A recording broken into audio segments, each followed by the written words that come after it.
ಸದಾಶಿವಸಮಾರಂಭಾಂ ಶಂಕರಾಚಾರ್ಯಮಧ್ಯಮಾಂ ಅಸ್ಮದಾಚಾರ್ಯಪರ್ಯಂತಾಂ ವಂದೇ ಗುರುಪರಂಪರಾಂ ಶ್ರುತಿಸ್ಮೃತಿಪುರಾಣಾನಾಂ ಆಲಯಂ ಕರುಣಾಲಯಂ ನಮಾಮಿ ಭಗವತ್ಪಾದಶಂಕರಂ ಲೋಕಶಂಕರಂ ಭಾರತೀ ಕರುಣಾಪಾತ್ರಂ ಭಾರತೀ ಪದಭೂಷಣಂ ಭಾರತೀ ಪರಮಾರೂಢಂ ಭಾರತೀ ತೀರ್ಥಮಾಶ್ರಯೇ ವಿದ್ಯಾವಿನಯ ಸಂಪನ್ನಂ ವೀತರಾಗಂ ವಿವೇಕಿನಾಂ ವಂದೇ ವೇದಾಂತ ತತ್ವಜ್ಞಂ ವಿಧುಶೇಖರ ಭಾರತಿಂ ಸ್ವಾತ್ಮಾರಾಮಂ ನಿಜಾನಂದಂ ಶೋಕಮೋಹ ವಿವರ್ಜಿತಂ ಸ್ಮರಾಮಿ ಮನಸಾ ನಿತ್ಯಂ ವೆಂಕಟಾಚಲದೇಶಿಕಂ ಶಿವಧ್ಯಾನ ಸದಾ ನಿರತಂ ಜ್ಞಾನ ವೈರಾಗ್ಯ ಶೋಭಿತಂ ನಾರಾಯಣ ಗುರುಚರಣಂ ಭಜೆ ಹೃದಿ ಮಮ ನಿತ್ಯಂ ಭಜೆ ಶ್ರೀಚಕ್ರಮಧ್ಯಸ್ಥಾಂ ದಕ್ಷಿಣೋತ್ತರಯೋ ಸದಾ ಶ್ಯಾಮಾವಾರ್ತಾಳಿ ಸಂಸೇವ್ಯಾಂ ಭವಾನೀಂ ಲಲಿತಾಂಬಿಕಾಂ ಶ್ರೀಮಾತ್ರೇ ನಮಃ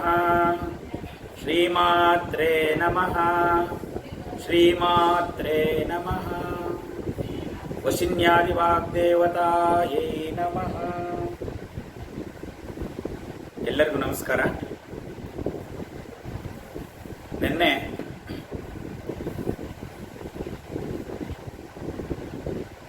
ನಾವು ವರದಾ ವಾಮನಯನ ವಾರುಣಿ ಮದವಿಹ್ವಲ ವಿಶ್ವಾದಿಕಾ ವೇದವೈದ್ಯ ವಿಂಧ್ಯಾಚಲ ನಿವಾಸಿನಿ ವಿಧಾತ್ರಿ ವೇದ ಜನನಿ ವಿಷ್ಣುಮಾಯಾ ವಿಲಾಸಿನಿ ಇಲ್ಲಿವರೆಗೆ ಇರ್ತಕ್ಕಂಥ ವಾರುಣಿ ವಿದ್ಯಾ ವಕಾರದಿಂದ ಪ್ರಾರಂಭವಾಗ್ತಕ್ಕಂಥ ಅಮೃತ ಬೀಜ ಸಂಯುಕ್ತವಾದ ನಾಮ ವಿಶೇಷವನ್ನನ್ನು ನಿನ್ನೆ ನಾವು ನೋಡಿದ್ವಿ. ಇದರಲ್ಲಿ ಬಹಳ ಪ್ರಮುಖವಾಗಿ ಬರ್ತಕ್ಕಂಥ ವಾರುಣಿ ವಿದ್ಯಾ ಇದನ್ನೆಲ್ಲ ವಿಚಾರ ಮಾಡಿದ್ವಿ. ಇವತ್ತು 76ನೇ ಶ್ಲೋಕ. ಕ್ಷೇತ್ರಸ್ವರೂಪ ಕ್ಷೇತ್ರೇಶಿ ಕ್ಷೇತ್ರ ಕ್ಷೇತ್ರಜ್ಞ ಪಾಲಿನಿ ಕ್ಷಯವೃದ್ಧಿ ವಿನಿರ್ಮುಕ್ತ ಕ್ಷೇತ್ರಪಾಲ ಸಮರ್ಚಿತ. ಇದು ಕ್ಷಕಾರದಿಂದ ಪ್ರಾರಂಭವಾಗ್ತಕ್ಕಂಥ ನಾಮ ವಿಶೇಷಣಗಳನ್ನೊಳಗೊಂಡಿರತಕ್ಕಂಥ ಒಂದು ವಿಶೇಷ ನಾಮಗುಚ್ಛಕ್ಕೆ ಪ್ರವೇಶ ಮಾಡ್ತಾ ಇದ್ದೀವಿ. ಈ ಒಂದು ಶ್ಲೋಕದಲ್ಲಿ ಇಲ್ಲಿ ಬರ್ತಕ್ಕಂಥ ನಾಮಗಳಲ್ಲಿ ಮುಖ್ಯವಾಗಿ ಭಗವದ್ಗೀತೆಯ ಕ್ಷೇತ್ರ ವಿಜ್ಞಾನ ಯೋಗ ಇದರ ಸಾರವನ್ನು ತಿಳಿಸಿಕೊಡ್ತಕ್ಕಂಥ ನಾಮಗಳು ಇಲ್ಲಿ ಬರುತ್ತೆ. ಇಲ್ಲಿ ನಾವು ಕ್ಷೇತ್ರಸ್ವರೂಪ ಅಂತಂದರೆ, ಕ್ಷೇತ್ರ ಅಂದರೆ ನಮಗೆಲ್ಲ ಪುಣ್ಯಕ್ಷೇತ್ರಗಳೇ ಕ್ಷೇತ್ರಗಳು ಅಂತ ಅದು ಒಂದು ಅರ್ಥ. ಕ್ಷೇತ್ರ ಸ್ವರೂಪ ಆ ಪುಣ್ಯಕ್ಷೇತ್ರಗಳಲ್ಲಿ ಸ್ಥಿತವಾದ ಎಲ್ಲ ಭಗವತ್ ಶಕ್ತಿ, ಆ ಭಗವತ್ ಶಕ್ತಿ ಸ್ವರೂಪಿಣಿ ಇವಳು ಅಂತ ಇದು ಒಂದು ಸ್ಥೂಲ ಅರ್ಥ. ಆ ಎಲ್ಲ ಪುಣ್ಯಕ್ಷೇತ್ರಗಳಲ್ಲೂ ಇರ್ತಕ್ಕಂಥ ವಿವಿಧ ದೇವತಾಕವಾದ ಒಂದು ಭಗವತ್ ಶಕ್ತಿ ಏನಿದೆ, ಆ ಶಕ್ತಿಯ ಕ್ಷೇತ್ರಾಂತರ್ಗತವಾದ ಶಕ್ತಿ ದೇವತೆಗಳ ಶಕ್ತಿ ಸ್ವರೂಪವೇ ಅಮ್ಮನವರು ಅಂತ. ಆದರೆ ಇದರ ಅರ್ಥ ಬರೀ ಅಷ್ಟಕ್ಕೆ ಸೀಮಿತವಾಗಿಲ್ಲ. ನಾವು ಭಗವದ್ಗೀತೆಯ ಕ್ಷೇತ್ರಜ್ಞ ಯೋಗವನ್ನು ವಿಚಾರ ಮಾಡಿದಾಗ ಭಗವಂತ ಅಲ್ಲಿ ಸ್ಪಷ್ಟವಾಗಿ ಕ್ಷೇತ್ರ ಅಂದರೆ ಯಾರು, ಯಾವುದನ್ನ ಕ್ಷೇತ್ರಜ್ಞ ಯಾರು ಅಂತ ಹೇಳ್ತಾರೆ. ಇಲ್ಲಿ ಉಪನಿಷತ್ಪರವಾದ ಆತ್ಮತತ್ವ ಮತ್ತು ಪರಬ್ರಹ್ಮ ತತ್ವವನ್ನೇ ವಿಶೇಷವಾಗಿ ಇಲ್ಲಿ ವರ್ಣನೆ ಮಾಡಲಾಗಿದೆ. ಕ್ಷೇತ್ರರೂಪಿ ಅಂದರೆ ಈ ಭಗವಂತನಿಗೆ ಈಶ್ವರನ ಎರಡು ರೂಪಗಳಿದೆ ಮುಖ್ಯವಾಗಿ. ಒಂದು ರೂಪ ಕ್ಷೇತ್ರರೂಪಿ ಮಹೇಶ್ವರ ಅಂತ ಹೇಳ್ತೀವಿ. ಅಂದರೆ ಆ ಕ್ಷೇತ್ರ ಸ್ವರೂಪನೇ ಮಹೇಶ್ವರ ಸ್ವರೂಪ ಅದು ಅಂತ. ಇದು ಶಿವಪುರಾಣದಲ್ಲಿ ಬರ್ತಕ್ಕಂಥ ಉಲ್ಲೇಖ. ಇಲ್ಲಿ ಆ ಈಶ್ವರನ ಎರಡು ಪ್ರಮುಖ ಸ್ವರೂಪಗಳು, ಒಂದು ಕ್ಷೇತ್ರರೂಪಿ ಮಹೇಶ್ವರ, ಇನ್ನೊಂದು ಕಾಲರೂಪನಾಗಿ ಕ್ಷೇತ್ರರೂಪನಾಗಿ ಎರಡು ರೂಪಗಳಲ್ಲಿ ಪರಮೇಶ್ವರ ಪ್ರಕಟ ಆಗ್ತಾನೆ ಅಂತ. ಈಗ ನಾವು ಪರಮೇಶ್ವರ ಅಂದರೆ ಪರಮೇಶ್ವರಿ ಎರಡು ಒಂದೇ ಇದರಲ್ಲಿ ತಗೋಬೇಕು. ಹೀಗೆ ಆ ಕ್ಷೇತ್ರ ರೂಪ ಮತ್ತು ಕಾಲರೂಪನಾಗಿರ್ತಕ್ಕಂಥ ಆ ಪರಮೇಶ್ವರಿಯ ಸ್ವರೂಪನೇ ಕ್ಷೇತ್ರ ಸ್ವರೂಪ ಅಂತ ಅರ್ಥ. ಇನ್ನು ಕ್ಷೇತ್ರೇಶಿ ಅಂತಂದರೆ ಆ ಕ್ಷೇತ್ರವನ್ನು ನಿಯಾಮಿಸಿ ಪಾಲಿಸುವವಳು ಇವಳಾಗಿರೋದ್ರಿಂದ ಕ್ಷೇತ್ರೇಶಿ ಅಂತ ಅರ್ಥ ಬರುತ್ತೆ. ಆದರೆ ಕ್ಷೇತ್ರಜ್ಞ ಪಾಲಿನಿ, ಕ್ಷೇತ್ರ ಮತ್ತು ಕ್ಷೇತ್ರಜ್ಞ ಎರಡನ್ನೂ ಪಾಲಿಸ್ತಕ್ಕಂಥವಳು ಅನ್ನೋ ಅರ್ಥ ಬರೋದು ಮುಂದಿನ ನಾಮ ಪ್ರವೇಶ ಮಾಡಿದ್ರೆ ಇದರ ಒಂದು ವಿಶೇಷ ಅರ್ಥ ನಮಗೆ ಬರಬೇಕು ಅಂತಂದ್ರೆ ನಾವು ಭಗವದ್ಗೀತೆ ಆಶ್ರಯ ಪಡೀಬೇಕು, ಭಗವದ್ಗೀತೆಯ ಅರ್ಥವನ್ನು ಅನುಸಂಧಾನ ಮಾಡಬೇಕು. ಇದಂ ಶರೀರಂ ಕ್ಷೇತ್ರೇ ಇದಂ ಶರೀರಂ ಕೌಂತೆಯ ಕ್ಷೇತ್ರಮಿತ್ಯವಿಧೀಯತೆ ಅಂತ ಭಗವಂತ ಸ್ಪಷ್ಟವಾಗಿ ಕ್ಷೇತ್ರ ಅಂದ್ರೆ ಏನು ಅಂತ ಹೇಳ್ತಾರೆ. ಇದಂ ಶರೀರಂ, ಕ್ಷೇತ್ರ ಇಲ್ಲಿ ಶರೀರದಲ್ಲಿ ಈ ಶರೀರವೇ ಕ್ಷೇತ್ರ. ಆ ಶರೀರಾಂತರ್ಗತವಾದ ಜೀವ ಒಳಗಡೆ ಯಾರಿದ್ದಾನೆ ಅವನು ಕ್ಷೇತ್ರಜ್ಞ. ಈ ಕ್ಷೇತ್ರದಲ್ಲಿ ಯಾರ ಇರುವಿಕೆಯಿಂದ ಈ ಕ್ಷೇತ್ರಕ್ಕೆ ಒಂದು ಬೆಲೆ ಬಂದಿದೆಯೋ ಅಥವಾ ಯಾರೋ ಈ ಕ್ಷೇತ್ರದ ಪಾಲಕರು ಅಂದರೆ ಈ ಕ್ಷೇತ್ರದ ಅಧಿಪತಿ ಯಾರೋ ಅವನು ಕ್ಷೇತ್ರಜ್ಞ. ಕ್ಷೇತ್ರ ಅಂದರೆ ಅವನು ನಿವಾಸವಾಗಿರ್ತಕ್ಕಂಥ ಸ್ಥಳ, ಅಂದರೆ ಈ ಶರೀರವೇ ಕ್ಷೇತ್ರ, ಅದರಲ್ಲಿ ವಾಸವಾಗಿರುವ ಜೀವನೇ ಕ್ಷೇತ್ರಜ್ಞ ಅಂತ. ಅಂದರೆ ಪಾದದಿಂದ ಆ ಶಿರಸ್ಸಿನವರೆಗೂ ಶಿರಸ್ಸಿನಲ್ಲಿ ಪ್ರವಹಿಸ್ತಕ್ಕಂಥ ಆ ಶಕ್ತಿ ಯಾರು ಹಾಗಾದ್ರೆ ಅಂತ ನಾವು ವಿಚಾರ ಮಾಡಿದ್ರೆ, ಕ್ಷೇತ್ರ ಅಂದರೆ ಶರೀರ ಅಂತ ಹೇಳಿದ್ರು. ಶರೀರ ಅಂದರೆ ಇದು ಒಂದು ಅವಯವಗಳ ಸಮೂಹ. ಇದರೊಳಗೆ ಜೀವಕೋಶಗಳಿಂದ ನರನಾಡಿಗಳವರೆಗೂ ಇರ್ತಕ್ಕಂಥ ವಿವಿಧ ಅಂಗಾಂಗಗಳು, ಅದರ ಕಾರ್ಯಸ್ವರೂಪ ಇತ್ಯಾದಿ ಒಂದು ಸಂಕೀರ್ಣವಾಗಿರ್ತಕ್ಕಂಥ ಒಂದು ವ್ಯವಸ್ಥೆ, ಜೀವ ವ್ಯವಸ್ಥೆ, ಅದನ್ನು ಒಳಗೊಂಡಿರ್ತಕ್ಕಂಥ ಈ ಶರೀರ, ಆ ಅವಯವ ಸಮೂಹಗಳನ್ನು ಹೊಂದಿರತಕ್ಕಂಥ ಈ ಶರೀರದಲ್ಲಿ ಯಾರ ಇರುವಿಕೆಯಿಂದ ಈ ಶರೀರ ಜೀವವಾಗಿದೆ ಅವನೇ ಜೀವ. ಆ ಜೀವನ ಇರುವಿಕೆಯಿಂದ, ಪ್ರಾಣದ ಇರುವಿಕೆಯಿಂದ, ಜೀವದ ಇರುವಿಕೆಯಿಂದ ಈ ಶರೀರಕ್ಕೆ ಬೆಲೆ ಬಂದಿದೆ. ಹಾಗಾಗಿ ಈ ಶರೀರದ ಅಧಿಪತಿ ಯಾರು ಅಂತಂದ್ರೆ ಅದರೊಳಗಡೆ ಇರತಕ್ಕಂಥ ಕ್ಷೇತ್ರಜ್ಞನಾದ ಜೀವ ಅಂತ. ಇದನ್ನ ಬಹಳ ವಿಸ್ತಾರವಾಗಿ ಆ ಅಧ್ಯಾಯದ ಪೂರ್ತಿ ಅದನ್ನ ಬ್ರಹ್ಮಾಂಡ ಮತ್ತು ಪಿಂಡಾಂಡ ಎರಡಕ್ಕೂ ಹೋಲಿಸಿ ಭಗವಂತ ತುಂಬಾ ಚೆನ್ನಾಗಿ ಭಗವದ್ಗೀತೆಯಲ್ಲಿ ಹೇಳಿದ್ದಾನೆ. ಆ ಯೋಗ ಭಗವದ್ಗೀತೆಯ ಕ್ಷೇತ್ರಜ್ಞ ಯೋಗದ ರಹಸ್ಯವನ್ನ ಹೇಳ್ತಕ್ಕಂಥ ನಾಮಗಳು ಇಲ್ಲಿ ಬರುತ್ತೆ. ಕ್ಷೇತ್ರಜ್ಞ ಪಾಲಿನಿ ಅಂತಂದ್ರೆ ಆ ಚೈತನ್ಯ ಸ್ವರೂಪವಾದ ಅಮ್ಮನವರಿಂದ ಈ ಕ್ಷೇತ್ರ ಮತ್ತು ಕ್ಷೇತ್ರಜ್ಞ ಎರಡೂ ಪಾಲಿಸಲ್ಪಟ್ಟಿದೆ.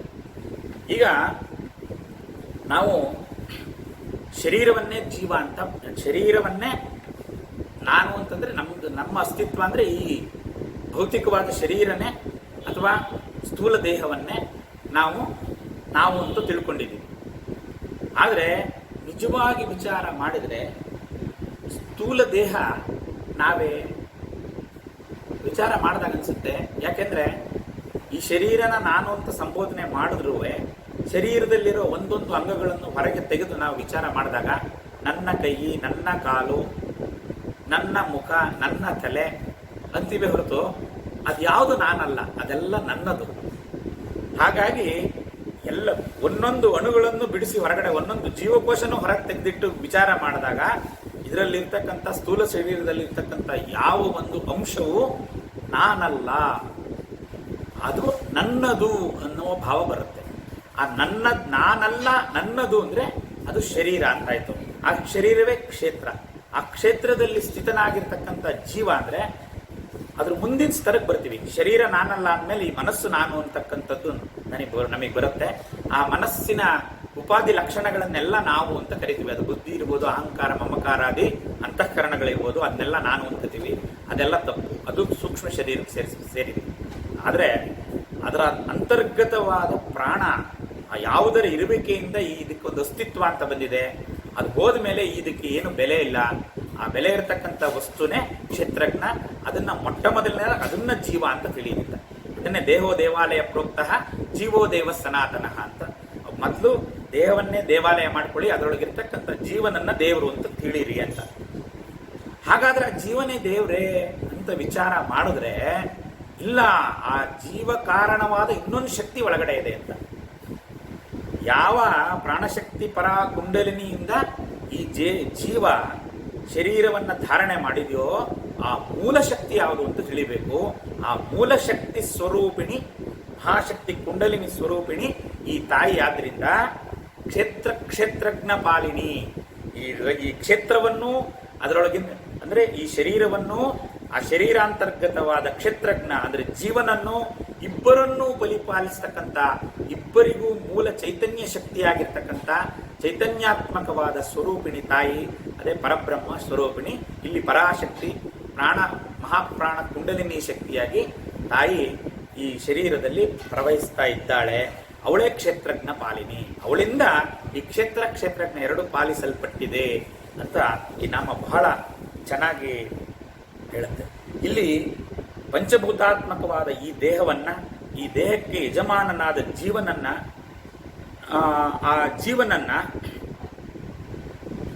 ಆ ಜೀವ ಸ್ವರೂಪಿಣಿಯಾದ ಆ ಜೀವಕ್ಕೆ ಚೈತನ್ಯ ಪ್ರಾಯವಾದ ಆ ಜಗದೀಶ್ವರಿ ಜಗನ್ಮಾತಾ ಸ್ವರೂಪಿಣಿ ತಾಯಿ ಇವಳಾದ್ರಿಂದ ಕ್ಷೇತ್ರಜ್ಞ ಪಾಲಿನಿ. ಇನ್ನು ಕ್ಷಯವೃದ್ಧಿ ವಿನಿರ್ಮುಕ್ತ ಕ್ಷೇತ್ರಪಾಲ ಸಮರ್ಚಿತ ಎರಡು ನಾಮಗಳು ಬರ್ತವೆ ಈ ಪಾದದಲ್ಲಿ. ಕ್ಷಯವೃದ್ಧಿರ್ ವಿನಿರ್ಮುಕ್ತ, ಕ್ಷಯ ವೃದ್ಧಿ ವಿನಿರ್ಮುಕ್ತ. ಈ ಒಂದು ಕ್ಷೇತ್ರ ಸ್ವರೂಪವಾದ ಕ್ಷೇತ್ರಜ್ಞ ಸ್ವರೂಪವಾದ ಈ ದೇಹ ಜೀವರಿಗೆ ಎರಡು ಲಕ್ಷಣಗಳಿವೆ. ಒಂದು ಕ್ಷಯ, ಇನ್ನೊಂದು ವೃದ್ಧಿ. ಅಂದರೆ ಕ್ಷಯಿಸುವಿಕೆ ಮತ್ತೆ ವೃದ್ಧಿಯನ್ನು ಹೊಂದುವಿಕೆ. ಇದು ಕ್ಷೀಣಿಸ್ತಾನೂ ಹೋಗುತ್ತೆ, ವೃದ್ಧಿ ಆಗ್ತಾ ಹೋಗುತ್ತೆ. ಈಗ ಅವಸ್ಥಾತ್ರಯಗಳನ್ನು ನಾವು ವಿಚಾರ ಮಾಡಿದರೆ, ಈಗ ನಾವು ಬಾಲ್ಯ, ಕೌಮಾರ, ವಾರ್ಧಕ್ಯ. ಈ ಬಾಲ್ಯಾವಸ್ಥೆಯಲ್ಲಿ ಏನಾಗುತ್ತೆ, ಒಂದು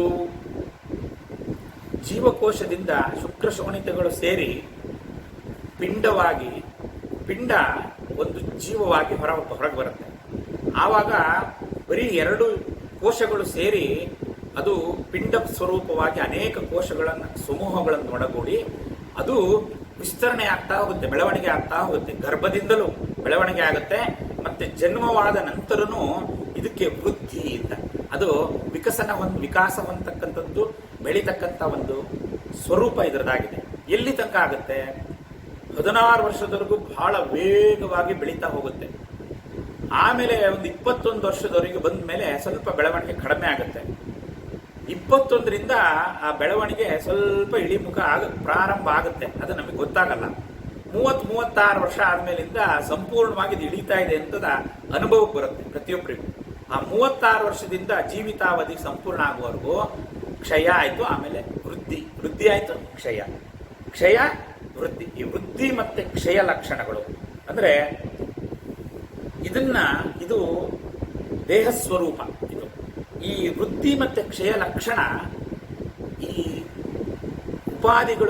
ಉಪಾಧಿ ಸ್ವರೂಪವಾದ ದೇಹಕ್ಕಿದೆಯೇ ಹೊರತು, ಅಥವಾ ಈ ಅನೇಕ ದೇಹ ಜೀವಗಳನ್ನೊಳಗೊಂಡ ಈ ಬ್ರಹ್ಮಾಂಡದಲ್ಲಿರ್ತಕ್ಕಂಥ ಪ್ರಪಂಚಕ್ಕೆ, ಪಂಚಭೂತಾತ್ಮಕವಾದ ಈ ಪ್ರಪಂಚ ಉಪಾಧಿ ಲಕ್ಷಣಗಳಿಂದ ಕೂಡಿದ ಪ್ರಪಂಚಕ್ಕೆ ಕ್ಷಯ ವೃದ್ಧಿಗಳು ಇದೆಯೇ ಹೊರತು ಆ ಪರತತ್ವಕ್ಕೆ, ಪರಮೇಶ್ವರಿಗೆ, ಪರಬ್ರಹ್ಮ ಸ್ವರೂಪಿಣಿಯಾದ ಮಹಾತಾಯಿಗೆ ಕ್ಷಯವೂ ಇಲ್ಲ, ವೃದ್ಧಿಯೂ ಇಲ್ಲ. ಕ್ಷಯವೃದ್ಧಿರ್ ವಿನಿರ್ಮುಕ್ತ. ಇದರಿಂದ ಮುಕ್ತಳಾಗಿದ್ದಾಳೆ ತಾಯಿ. ಇದ್ಯಾವುದು ಅಂಟೋದಿಲ್ಲ, ಅವಳಿಗೆ ಕ್ಷಯವೂ ಇಲ್ಲ, ವೃದ್ಧಿಯೂ ಇಲ್ಲ ಅಂತ ಈ ನಾಮದ ಅರ್ಥ. ಇಲ್ಲಿ ಆ ದೇಹ ಸ್ವರೂಪವಾದ ಮಾಲಿನ್ಯ, ಆ ಮಾಯೆ, ಇವೆಲ್ಲ ನಿಯಂತ್ರಿತವಾಗಿ ಶುದ್ಧ ಸತ್ವ ಸ್ವರೂಪಿಣಿಯಾದ ಮಾಯಾಸ್ವರೂಪಗಳು ಆ ತಾಯಿ. ಇವಳು ಯಾವ ವಿಕಾರ ಶೂನ್ಯ, ಷಡ್ವಿಕಾರ ಶೂನ್ಯಳು ಇವಳಾಗಿರೋದ್ರಿಂದ ಕ್ಷಯವೃದ್ಧಿ ವಿನಿರ್ಮುಕ್ತ. ಮುಂದಿನ ನಾಮ ಬಹಳ ಅದ್ಭುತವಾಗಿದೆ, ಕ್ಷೇತ್ರಪಾಲ ಸಮರ್ಚಿತ. ಕ್ಷೇತ್ರಪಾಲ ಸಮರ್ಚಿತ ಅಂತಂದ್ರೆ ಸ್ಥೂಲ ಅರ್ಥ ಕ್ಷೇತ್ರಪಾಲನಿಂದ ಅರ್ಚಿಸಲ್ಪಡುವವಳು ಅಂತ. ಇಲ್ಲಿ ಶರೀರಕ್ಕೆ ಬಂದಾಗ ಶರೀರದ ಕ್ಷೇತ್ರಪಾಲನಾದ ಜೀವನಿಂದ ಅರ್ಚಿಸಲ್ಪಡುವವಳು ಅನ್ನೋ ಅರ್ಥ ಆಗುತ್ತೆ. ಅಂದರೆ ಕ್ಷೇತ್ರಕ್ಕೆ ಕ್ಷೇತ್ರಪಾಲ, ಪ್ರತಿಯೊಂದು ಕ್ಷೇತ್ರಕ್ಕೆ ಒಬ್ಬ ಕ್ಷೇತ್ರಪಾಲರು ಅಂತಿರ್ತಾರೆ. ಉದಾಹರಣೆಗೆ ನೀವು ಕಾಶಿ ಕ್ಷೇತ್ರ ತಗೊಂಡ್ರೆ, ಕಾಶಿ ಕ್ಷೇತ್ರದಲ್ಲಿ ಆ ಕಾಶಿ ವಿಶ್ವನಾಥ ಮುಖ್ಯ ದೇವರು. ಆ ದೇವರ ಕ್ಷೇತ್ರಪಾಲ ಯಾರಪ್ಪ ಅಂದರೆ ಕಾಲಭೈರವ ಕ್ಷೇತ್ರಪಾಲ.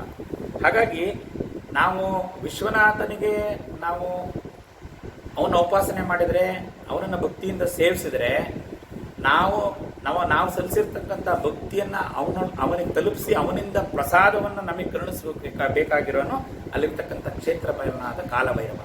ಈ ಕಾಲಭೈರವನ್ನ ಪ್ರತಿಯೊಂದು ಶಿವನ ದೇವಸ್ಥಾನದಲ್ಲೂ ಇಟ್ಟಿರ್ತಾರೆ. ಒಂದು ಕಡೆ ಸಾಮಾನ್ಯವಾಗಿ ಶಿವನ ದೇವಸ್ಥಾನಕ್ಕೆ ಹೋದ್ರೆ ಅಲ್ಲೊಂದು ಚಪ್ಪಾಳೆ ಹೊಡೆದ್ಬಿಟ್ಟು ಬರ್ತಾರೆ. ಯಾಕೆಂದ್ರೆ ನಾನು ಬಂದಿದ್ದೀನಿ ಅಂತ ಅವನಿಗೆ ಅಕ್ನಾಲಜ್ಮೆಂಟ್, ನಾವು ಬಂದಿದ್ದೀವಪ್ಪ, ನಂದು ಇದನ್ನ ತಲುಪಿಸು ಅಂತ. ಇದೊಂದು ರೂಢಿಯಲ್ ಪದ್ಧತಿ ಬಂದಿದೆ. ಆದರೆ ಪ್ರತಿಯೊಂದು ಕ್ಷೇತ್ರಕ್ಕೂ ಒಬ್ಬ ಕ್ಷೇತ್ರಪಾಲ ಇದ್ದಾನೆ. ಇಲ್ಲಿ ಇನ್ನೊಂದು ಆಂತರಿಕವಾದ ಅರ್ಥ ನಾವೇನು ಗಮನಿಸಬೇಕು ಅಂದರೆ, ಕ್ಷೇತ್ರ ಸ್ವರೂಪವಾದ ದೇಹ, ಆ ದೇಹಾಂತರ್ಗತವಾದ ಕ್ಷೇತ್ರಜ್ಞನಾದ ಜೀವ, ಇವೆರಡು ಕ್ಷೇತ್ರಪಾಲನಾದ ಚೈತನ್ಯ ತತ್ವ, ಆತ್ಮತತ್ವ, ಪರಬ್ರಹ್ಮ ತತ್ವದಿಂದ ಬಂದಿದೆ ಅಂತಕ್ಕಂಥ ವಿಚಾರನ ಇದು ತಿಳಿಸುತ್ತೆ. ಇಲ್ಲಿ ಈ ಒಂದು ಗುಚ್ಛದಲ್ಲಿ ಇನ್ನೊಂದು ವಿಶೇಷ ಅರ್ಥ, ದ್ವೈತಾದ್ವೈತ ವಿಶಿಷ್ಟಾದ್ವೈತ ಪರವಾದ ಅರ್ಥನೂ ಇದರಲ್ಲಿ ಒಳಗೊಂಡಿದೆ. ಅದನ್ನು ಸ್ವಲ್ಪ ನಾವು ಸೂಕ್ಷ್ಮವಾಗಿ ಗಮನಿಸಿದ್ರೆ ಗೊತ್ತಾಗುತ್ತೆ. ಮೊದಲು ಈ ಶರೀರ ದೇಹನೇ ನಾನು, ಇದೇ ಪರಬ್ರಹ್ಮ ಅಂತ. ಈಗ ನೋಡಿ, ಭೃಗುವಲ್ಲಿ ಆ ತೈತರಿಯ ಉಪನಿಷತ್ತಲ್ಲಿ ಹೇಳಬೇಕಾದ್ರೆ ನಾವು ವಿಚಾರ ಮಾಡಿದ್ವಿ. ಮೊದಲು ಈ ಅನ್ನಮಯವಾದ ಸ್ಥೂಲ ದೇಹವನ್ನೇ, ಅನ್ನಮಯ ಕೋಶವನ್ನೇ ಬ್ರಹ್ಮ ಅಂತ ತಿಳಿತಾರೆ. ಅದನ್ನೇ ಬ್ರಹ್ಮ ಅಂತ ತಿಳಿದು ಉಪಾಸನೆ ಮಾಡ್ತಾರೆ. ಅನ್ನಮಯ ಕೋಶನೇ ಬ್ರಹ್ಮ ಅಂತ ತಿಳಿದು ಬಂದೆ, ಈ ಥರ ಹೇಳ್ತಾ ಹೋಗ್ತಾರೆ. ಹಾಗೆ ಉಪಾಸಕರು ಅವರ ಉಪಾಸನಾ ಹಂತದಲ್ಲಿ ಮೊದಲು ದೇಹ ಬೇರೆ, ಜೀವ ಬೇರೆ, ಪರಮಾತ್ಮ ಬೇರೆ ಅಂತಕ್ಕಂಥ ದ್ವೈತ ಭಾವ ಇದ್ದೇ ಇದೆ, ಎಲ್ಲರಿಗೂ ಇದೆ. ಅದನ್ನು ಯಾರು ಅಲ್ಲಗಳೆಯಕ್ಕಾಗಲ್ಲ. ಆ ದ್ವೈತ ಭಾವದಿಂದಲೇ ಒಂದು ವಿಶಿಷ್ಟಾದ್ವೈತ ಭಾವಕ್ಕೆ ಹೋಗಿ ಕೊನೆಗೆ ಅದ್ವೈತ ಭಾವ ಬರುತ್ತೆ. ಅದನ್ನೇ ಇಲ್ಲಿ ನಾನು ಕ್ಷೇತ್ರಜ್ಞ ಬೇರೆ ಅಂತಕ್ಕಂಥ ನಮಗೆ ಸಹಜವಾಗಿರ್ತಕ್ಕಂಥ ಭಾವ, ಆ ಭಾವದಲ್ಲಿ ನಾವು ವಿಚಾರ ಮಾಡಿದಾಗ ದ್ವೈತ ಭಾವ ಬರುತ್ತೆ. ಅದು ದ್ವೈತ ತತ್ವ ಪ್ರತಿಪಾದಕವಾಗಿದೆ, ಸರಿನೇ, ಅದು ತಪ್ಪಲ್ಲ. ಆಮೇಲೆ ಅಲ್ಲಿಂದ ಮುಂದಕ್ಕೆ ಕ್ಷೇತ್ರಜ್ಞ ಸ್ವರೂಪಕ್ಕೆ ಹೋದಾಗ ತಾತ್ಕಾಲಿಕವಾಗಿ ಆ ಮೂಲ ಚೈತನ್ಯ ನಮಗಿನ್ನೂ ಅರಿವಿಗೆ ಬಂದಿಲ್ಲ, ಆ ಪರಬ್ರಹ್ಮ ತತ್ವ ಆತ್ಮ ಸಾಕ್ಷಾತ್ಕಾರ ನಮಗಾಗಿಲ್ಲ. ಆದರೆ ಆತ್ಮದ ಇರುವಿಕೆನೂ ನಮಗೆ ಗೊತ್ತಾಗಿಲ್ಲ. ಆದರೆ ಅದ್ರ ಪ್ರಯತ್ನದ ಹಂತದಲ್ಲಿದ್ದೀವಿ. ದೇಹನೇ ಜೀವ, ದೇಹನೇ ನಾನು, ಅದರಲ್ಲಿರ್ತಕ್ಕಂಥ ಜೀವೋ ದೇವ ಸನಾತನಃ, ಆ ಭಾವಕ್ಕೆ ಬಂದ್ವಿ. ಆವಾಗೇನಾಯ್ತು, ಒಂದು ವಿಶಿಷ್ಟವಾದ ಅನುಭೂತಿ ಆಯಿತು ನಮಗೆ. ದೇಹ ನಾನಲ್ಲ ಅನ್ನೋ ಭಾವ ಗೊತ್ತಾಯಿತು. ಆದರೆ ಜೀವ ನಾನು ಅನ್ನೋದ್ರಲ್ಲಿ ಸ್ಥಿರ ಆಯಿತು. ಆದರೂ ಇದಕ್ಕಿಂತ ಮೀರಿದ್ದು ಈ ಜೀವಕ್ಕೆ ಮೂಲ ಚೈತನ್ಯ ಇನ್ನೊಂದಿದೆ ಅಂತ ಒಂದು ಅರಿವು ಇದೆ. ಹಾಗಾಗಿ ಅದನ್ನು ವಿಶಿಷ್ಟಾದ್ವೈತ ಅಂದರೆ ಅಲ್ಲಿ ಜೀವ ಮತ್ತೆ ಬ್ರಹ್ಮ ಎರಡರನ್ನು ಬೇರೆ ಬೇರೆಯಾಗಿ ಕಂಡ್ರೂ ಅದರಲ್ಲಿರ್ತಕ್ಕಂಥ ಸಾಮ್ಯತೆನ, ಆ ಅದ್ವೈತ ಭಾವವನ್ನು ಅನುಸರಿಸ್ತಾರೆ. ಹಾಗಾಗಿ ಇದು ವಿಶಿಷ್ಟಾದ್ವೈತ ಭಾವ ಆಯಿತು. ಅದಾದ ಮೇಲೆ ಈ ಜೀವನು ನಾನಲ್ಲ ಅಂತ ಗೊತ್ತಾಗಿ ಅದಕ್ಕೆ ಮೂಲ ಕಾರಣವಾದ ಆತ್ಮತತ್ವನೇ ನಾನು ಅಂತ ಯಾವಾಗ ಆತ್ಮ ಸಾಕ್ಷಾತ್ಕಾರ ಆಗುತ್ತೆ, ಆಗ ಆತ್ಮ ಸಾಕ್ಷಾತ್ಕಾರ ಆದ ವ್ಯಕ್ತಿಯ ಒಂದು ಉದ್ಗಾರ ಅಹಂ ಬ್ರಹ್ಮಾಸ್ಮಿ ಅಂತ. ಅದು ಒಂದು ಅಹಂಕಾರ ಸ್ವರೂಪವಾದ ಮಾತಲ್ಲ, ಅದು ಆ ಒಂದು ಪರತತ್ವದಲ್ಲಿ ಮನಸ್ಸು ಹೋಗಿ ನಿಂತಾಗ, ಸಂಪೂರ್ಣವಾದ ಜ್ಞಾನ ಪ್ರಾಪ್ತಿಯಾದಾಗ ಅದ್ವೈತ ತತ್ವ ಅಂತ ಬರುತ್ತೆ. ನಾವು ಈ ಮೂಲ ವಿಚಾರವನ್ನು ಅರ್ಥ ಮಾಡ್ಕೊಳ್ಳೋದಲ್ಲೇ ಸುಮ್ಮನೆ ನಮಗೆ ಆ ಬೆಟ್ಟದ ಮೇಲೆ ಇರತಕ್ಕಂಥ ದೇವಸ್ಥಾನ, ನಾವಿನ್ನೂ ಬೆಟ್ಟದ ಬುಡನೇ ಮುಟ್ಟಿಲ್ಲ, ಆ ಮೇಲಿರ್ತಕ್ಕಂಥ ದೇವಸ್ಥಾನದ ಬಗ್ಗೆ ನಾವು ಇಲ್ಲಿ ಗಲಾಟೆ ಗೊಂದಲಗಳು ಮಾಡ್ಕೊತೀವಿ. ದ್ವೈತಾದ್ವೈತ ಪರವಾದ ವಾದ ವಿವಾದ, ಕುತರ್ಕ ವಿತಂಡವಾದಗಳು. ಯಾಕೆಂದ್ರೆ ನಮ್ಗಿನ್ನೂ ಆ ಯೋಗ್ಯತೆನೇ ಸಂಪಾದನೆ ಆಗಿಲ್ಲ, ನಾವು ಅಲ್ಲಿಗೆ ಹೋಗುವಂತ ಪ್ರಯತ್ನನೇ ಮಾಡಿಲ್ಲ. ಅದನ್ನು ಈ ನಾಮದಲ್ಲಿ ತಿಳಿಸುತ್ತೆ. ಕ್ಷೇತ್ರಜ್ಞ ಪಾಲಿನಿ, ಕ್ಷಯವೃದ್ಧಿ ವಿನಿರ್ಮುಕ್ತ, ಕ್ಷೇತ್ರಪಾಲ ಸಮರ್ಚಿತ. ಒಂದು ಅದ್ಭುತವಾದ ಒಂದು ನಾಮ ಗುಚ್ಛ ಇದು. ಇನ್ನು ಮುಂದಿನ ವಿಶೇಷವಾಗಿರ್ತಕ್ಕಂಥ ಇನ್ನೊಂದು ನಾಮ ವಿಶೇಷಣ, ವಿಜಯ ವಿಮಲ ವಂದ್ಯ, ವಂದಾರು ಜನವತ್ಸಲ, ವಾಗ್ವಾದಿನಿ, ವಾಮಕೇಶಿ, ವನ್ನಿಮಂಡಲ ವಾಸಿನಿ. ಅದ್ಭುತವಾದ ನಾಮ. ಒಂದು ಬಹಳ ವಿಶೇಷವನ್ನು ಇಲ್ಲಿ ಗಮನಿಸಬೇಕು. ಇಲ್ಲಿರ್ತಕ್ಕಂಥ ಎಲ್ಲ ನಾಮಗಳು ವಕಾರದಿಂದ ಪ್ರಾರಂಭವಾಗಿದೆ. ಇಲ್ಲಿ ಆ ಹಿಂದೆ ವಕಾರ ಬೀಜಾಕ್ಷರದ ನಾವು ವರದ, ವಾಮನಯನ, ವಾರ್ಣಿ, ಮದವಿಹ್ವಲ, ಅಲ್ಲಿ ವಿಶ್ವಾದಿಕ, ವೇದವೇದ್ಯ, ವಿಂಧ್ಯಾಚಲ ನಿವಾಸಿನಿ, ವಿಧಾತ್ರಿ, ವೇದ ಜನನಿ, ವಿಷ್ಣುಮಾಯಾ ವಿಲಾಸಿನಿಯಲ್ಲಿ ಆ ವಕಾರದಿಂದ ಪ್ರಾರಂಭವಾಗ್ತಕ್ಕಂಥ ನಾಮ ವಿಶೇಷಣಗಳು, ವಾರಿಣಿ ವಿದ್ಯಾ ಸ್ವರೂಪಿಣಿಯನ್ನು ನಾವು ಅಲ್ಲಿ ನೋಡಿದ್ವಿ. ಅಲ್ಲಿ ಈ ವಕಾರ ಅಮೃತ ಬೀಜ ಅಂತ ನಾನು ಹೇಳಿದ್ದೆ. ಅಮೃತ ಬೀಜದಿಂದ ಸಮ್ಮಿಲನಗೊಳಿಸಿ ಅಮೃತ ಬೀಜಾಕ್ಷರ ನಿಕ್ಷೇಪ ಮಾಡಿರ್ತಕ್ಕಂಥ ನಾಮಗಳನ್ನು ಒಂದು ಕಡೆಗೆ ಬಹಳ ಅದ್ಭುತವಾಗಿ ಇಟ್ಟಿದ್ದಾರೆ. ಅಲ್ಲಿ ಒಂಥರ ವಿದ್ಯೆ ಆವಿಷ್ಕಾರ ಆಗುತ್ತೆ, ಇಲ್ಲಿ ಇನ್ನೊಂದು ವಿದ್ಯೆ ಆವಿಷ್ಕಾರ ಆಗುತ್ತೆ. ಇದನ್ನ ನಾವು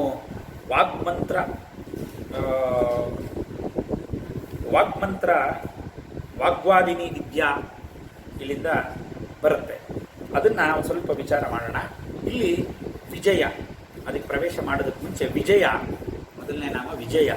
ವಿಜಯ ಅಂದರೆ ಬಹಳ ಸರಳವಾಗಿರ್ತಕ್ಕಂಥದ್ದು, ಎಲ್ಲರಿಗೂ ಸಾಮಾನ್ಯವಾಗಿ ಗೊತ್ತಿರ್ತಕ್ಕಂಥದ್ದು. ವಿಜಯ ಅಂದರೆ ಯಾವುದೇ ಒಂದು ಕಾರ್ಯವನ್ನು ನಾವು ಮಾಡಕ್ಕೆ ಹೋದಾಗ ಅದರಲ್ಲಿ ನಮಗೆ ಜಯ ಬರಬೇಕು, ಆ ವಿಶೇಷವಾದ ಜಯ ಉಂಟಾಗಿದ್ದರಿಂದ ಅದನ್ನು ವಿಜಯ ಅಂತ ಕರಿತೀವಿ. ಅಮ್ಮನವರ ಲಕ್ಷಣ ವಿಜಯ ಲಕ್ಷಣವೇ. ಅವರು ಆ ಬಂಡಾಸುರಾದಿ ರಾಕ್ಷಸ ಸಂಹಾರ ಇರ್ಬೋದು, ರೂಪವೈಭವ ಇರ್ಬೋದು, ಲೀಲಾ ವೈಭವ ಇರ್ಬೋದು, ಎಲ್ಲದರಲ್ಲೂ ಈ ವಿಜಯತ್ವವನ್ನು ನಾವು ಕಾಣ್ತೀವಿ. ಆ ವಿಜಯ ಸ್ವರೂಪಿಣಿ, ಯಾವಾಗಲೂ ಜಯವನ್ನು ಪಡೆಯತಕ್ಕಂಥವಳು ಈ ತಾಯಿ, ಆದ್ದರಿಂದ ವಿಜಯ ಅಂತ ನಾಮ. ಆದರೆ ಇದಕ್ಕೆ ಇನ್ನೊಂದು ಬಹಳ ವಿಶೇಷ ಇದೆ. ನವರಾತ್ರಿಯಲ್ಲಿ ನಾವು ವಿಜಯದಶಮಿ ಅಂತ ಆಚರಿಸ್ತೀವಿ. ವಿಜಯದಶಮಿ ಅಂತ ಒಂದು ವಿಶೇಷವಾದ ಹಬ್ಬ. ಆ ವಿಜಯದಶಮಿ ವಿಶೇಷವಾದ ಹಬ್ಬದಲ್ಲಿ ಆ ದಶಮಿ ದಿವಸ ನಾವು ಈ ವಿಜಯ ಸ್ವರೂಪಿಯಾದ ಈ ವಿಜಯ ಇದನ್ನು ಆರಾಧನೆ ಮಾಡ್ತೀವಿ. ಇಲ್ಲಿ ಒಂದು ವಿಶೇಷವಾದ ಒಂದು ಪೂಜಾ ರಹಸ್ಯ ಇದೆ, ಅದನ್ನು ಸ್ವಲ್ಪ ವಿಚಾರ ಮಾಡೋಣ. ಪದ್ಮ ಅಂತ ಒಬ್ಬ ರಾಕ್ಷಸ ಇರ್ತಾನೆ. ಆ ಪದ್ಮ ಅಂತಕ್ಕಂಥ ರಾಕ್ಷಸನನ್ನು ಕೊಂದಿದ್ದಕ್ಕೆ ವಿಜಯ ಅಂತ ಹೆಸರು ಬಂತು ಅಮ್ಮನವರಿಗೆ. ಆ ಪದ್ಮನೆಂಬ ರಾಕ್ಷಸನನ್ನು ಸಂಹಾರ ಮಾಡಿದ್ರಿಂದ ವಿಜಯ ಅಂತ ಹೆಸರು ಬಂತು. ಹಾಗಾಗಿ ಈ ವಿಜಯೆಯನ್ನ ಆ ಪದ್ಮ ರಾಕ್ಷಸನನ್ನು ಸಂಹಾರ ಮಾಡಿದ ವಿಜಯಗಳನ್ನ ಆರಾಧನೆ ಮಾಡುವ ದಶಮಿ ಎಂದು ಆರಾಧಿಸುವುದಕ್ಕೆ ವಿಜಯದಶಮಿ ಅಂತವೆ. ಆದರೆ ಇಲ್ಲೊಂದು ಬಹಳ ವಿಶೇಷ ಗಮನಿಸಬೇಕು. ನವರಾತ್ರಿ ಅಂತ ಕರಿತೀವಿ, ವಿಜಯದಶಮಿಗೆ ಪ್ರಾಮುಖ್ಯತೆ. ಆಯ್ತಾ? ಯಾಕೆ ಹಂಗೆ? ದಶರಾತ್ರಿ ಅಂತ ಯಾಕೆ ಕರೀಲಿಲ್ಲ? ಅದನ್ನ ದಸರಾ ಅಂತ ಕರಿತೀವಿ, ದಸರಾ ಅಂತ. ಆದರೆ ನವರಾತ್ರಿ ಅಂತ ಹೇಳ್ತೀವಿ, ಯಾಕೆಂದ್ರೆ ಅದರಲ್ಲೂ ನವರಾತ್ರಿ ಅಂದ್ರೆ ಬಹಳ ವಿಶೇಷ. ಅಮ್ಮನವರ ಆರಾಧನೆಗೆ 3 ಥರ ನವರಾತ್ರಿ ಬರುತ್ತೆ. ಅದು ಮುಂದೆ ನಾಮಗಳು ಬಂದಾಗ ವಿಚಾರ ಮಾಡೋಣ. ವಿಶೇಷ ನವರಾತ್ರಿ ನೀವು ಶೃಂಗೇರಿಯಲ್ಲಿ ಅಲ್ಲೇ ಕಳೆಯಲ್ಲಿ ನವರಾತ್ರಿ ದಿವಸ ಬಹಳ ವಿಶೇಷವಾದ ಪೂಜೆ 9 ದಿವಸನೂ ನಡೆಯುತ್ತೆ. ನವದುರ್ಗಾ ಸ್ವರೂಪಿಣಿಯರನ್ನ ಅಲ್ಲಿ ವಿಶೇಷವಾಗಿ ಒಂದೊಂದು ದಿವಸ ಒಂದೊಂದು ಥರ ಅಲಂಕಾರದಲ್ಲಿ ಆರಾಧನೆ ಮಾಡ್ತಾರೆ. ಆದರೆ ಇಲ್ಲಿ ನವಮಿ ದಿವಸ ಏನು ವಿಶೇಷಪ್ಪ ಅಂತಂದ್ರೆ, ನವರಾತ್ರಿ ಅಂತ ಹೇಳೋದು ನವಮಿನೇ, 9 ದಿವಸಕ್ಕೆ ಪೂಜಾ ವಿಧಾನ ಮುಗಿಬೇಕು. ಆದರೆ ವಿಜಯದಶಮಿಗೆ ಪ್ರಾಮುಖ್ಯತೆ ಅಂದರೆ ನವಮಿ ದಿವಸನೇ ಪೂಜೆ ಮಾಡಬೇಕು. ನವಮಿ ದಿವಸ ಸಾಯಂಕಾಲ, ನವಮಿ ದಿವಸ ಸಂಜೆ ಶುದ್ಧ ದಶಮಿ ಬರಬೇಕು. ಬೆಳಗ್ಗೆ ಉದಯ ನವಮಿ ಇರಬೇಕು, ಅವತ್ತು ಸಂಜೆಗೆ ದಶಮಿ ತಿಥಿ ಬರಬೇಕು. ಆ ಸಂಜೆಗೆ ದಶಮಿ ತಿಥಿ ಬಂದಾಗ ಆ ದಶಮಿಯ ಶುದ್ಧ ದಶಮಿ ಬಂದರೆ ಆ ಒಂದು ಸಮಯದಲ್ಲಿ ಅದನ್ನು ವಿಜಯ ಕಾಲ ಅಂತ ಕರೀತಾರೆ. ಬೆಳಗ್ಗೆ ನವಮಿ ಇರಬೇಕು, ಸಂಜೆ ದಶಮಿ ಬರಬೇಕು, ಅದನ್ನು ವಿಜಯ ಕಾಲ ಅಂತ ಕರೀತಾರೆ. ಆ ವಿಜಯ ಕಾಲದಲ್ಲಿ ವಿಶೇಷವಾಗಿ ಅಂದರೆ ಜಯ ವಿಜಯ ಸಮೇತ ಅಪರಾಜಿತ ಅಂತ ಕರೀತಾರೆ. ಅವಳನ್ನು ವಿಜಯನೇ ಜಯ ವಿಜಯ ಸಮೇತರಾಗಿರ್ತಕ್ಕಂಥ ಅಪರಾಜಿತ ಅಂತಕ್ಕಂಥ ನಾಮದ ಆ ತಾಯಿಯನ್ನ ಶಮೀವೃಕ್ಷದ ಕೆಳಗಡೆ, ಶಮೀವೃಕ್ಷದ ಬುಡದಲ್ಲಿ ಆರಾಧಿಸುವ ವಿಶೇಷವಾದ ಪದ್ಧತಿಯಿಂದ ಬಂದಿರತಕ್ಕಂಥದ್ದು ವಿಜಯದಶಮಿ ಅಂತ ಹೆಸರು. ಈ ಒಂದು ಇದು ಉಪಾಸಕರಿಗೆ ಬಹಳ ಮುಖ್ಯವಾಗಿರ್ತಕ್ಕಂಥದ್ದು. ವಿಶೇಷವಾಗಿ ಈ ಅಪರಾಜಿತ ಸ್ವರೂಪವಾದ ಜಯ ವಿಜಯ ಸಮೇತ ಅಪರಾಜಿತ ದೇವಿಯ ಒಂದು ಔಪಾಸನೆ ಮಾಡ್ತಕ್ಕಂಥವರಿಗೆ ವಿಶೇಷವಾಗಿ ಆ ಒಂದು ಸಮಯದಲ್ಲೇ ಮಾಡಬೇಕು ಅಂತ ನಿಗದಿ ಮಾಡಿದ್ದಾರೆ. ಹಾಗಾಗಿ ಇದು ವಿಜಯದಶಮಿ ಅಂತ. ಆ ದಿವಸ ಅವಳನ್ನು ಆರಾಧನೆ ಮಾಡಿದರೆ ವಿಶೇಷವಾದ ಒಂದು ಜಯ, ಯಾವ ಕಾರ್ಯದಲ್ಲಿ ನಾವು ತೊಡಗ್ತೀವೋ ಆ ಕಾರ್ಯದಲ್ಲಿ ವಿಶೇಷವಾದ ಒಂದು ಜಯ ಸಿಗ್ತದೆ ಅಂತ ಸಿಗುವುದರಿಂದ ವಿಜಯದಶಮಿಯ ಆಚರಣೆ ಬಂದಿದೆ. ಹಾಗಾಗಿ ವಿಜಯ ಅಂತಕ್ಕಂಥ ಹೆಸರು. ಇನ್ನು ವಿಮಲ, ಇದು ಒಂದು ಅದ್ಭುತವಾದ ನಾಮ. ವಿಮಲ ಅಂತಂದ್ರೆ ಮಲ ಅಂದ್ರೆ ಮಾಲಿನ್ಯ ಅಂತ. ವಿಮಲ ಅಂದ್ರೆ ಮಾಲಿನ್ಯ ರಹಿತಳಾಗಿರೋದ್ರಿಂದ ಇವಳನ್ನ ವಿಮಲ ಅಂತ ಕರೀತಾರೆ. ಇಲ್ಲಿ ನಮಗಿರ್ತಕ್ಕಂಥ ಮಾಲಿನ್ಯ ಏನು? ಈ ಸಾಮಾನ್ಯ ಮಾಲಿನ್ಯಗಳಲ್ಲಿ ಶರೀರ ಮಾಲಿನ್ಯ ಬರುತ್ತೆ, ಮತ್ತೆ ಮಾನಸಿಕ ಮಾಲಿನ್ಯ ಬರುತ್ತೆ. ಈಗ ಶರೀರ ಮಾಲಿನ್ಯಗಳು ಹೇಳ್ತಾ ಹೋದ್ರೆ, ಶರೀರ ಮಲಮೂತ್ರಗಳ ಕೊಂಪ ಮಾತ್ರ ಮಾಂಸವು ನೆತ್ತರು ಪೆಂಟ. ಈ ನಮ್ಮ ಕೈವಾರ ತಾತಯ್ಯನವರು ತೆಲುಗಲ್ಲಿದೆ ವಿಶೇಷವಾಗಿ.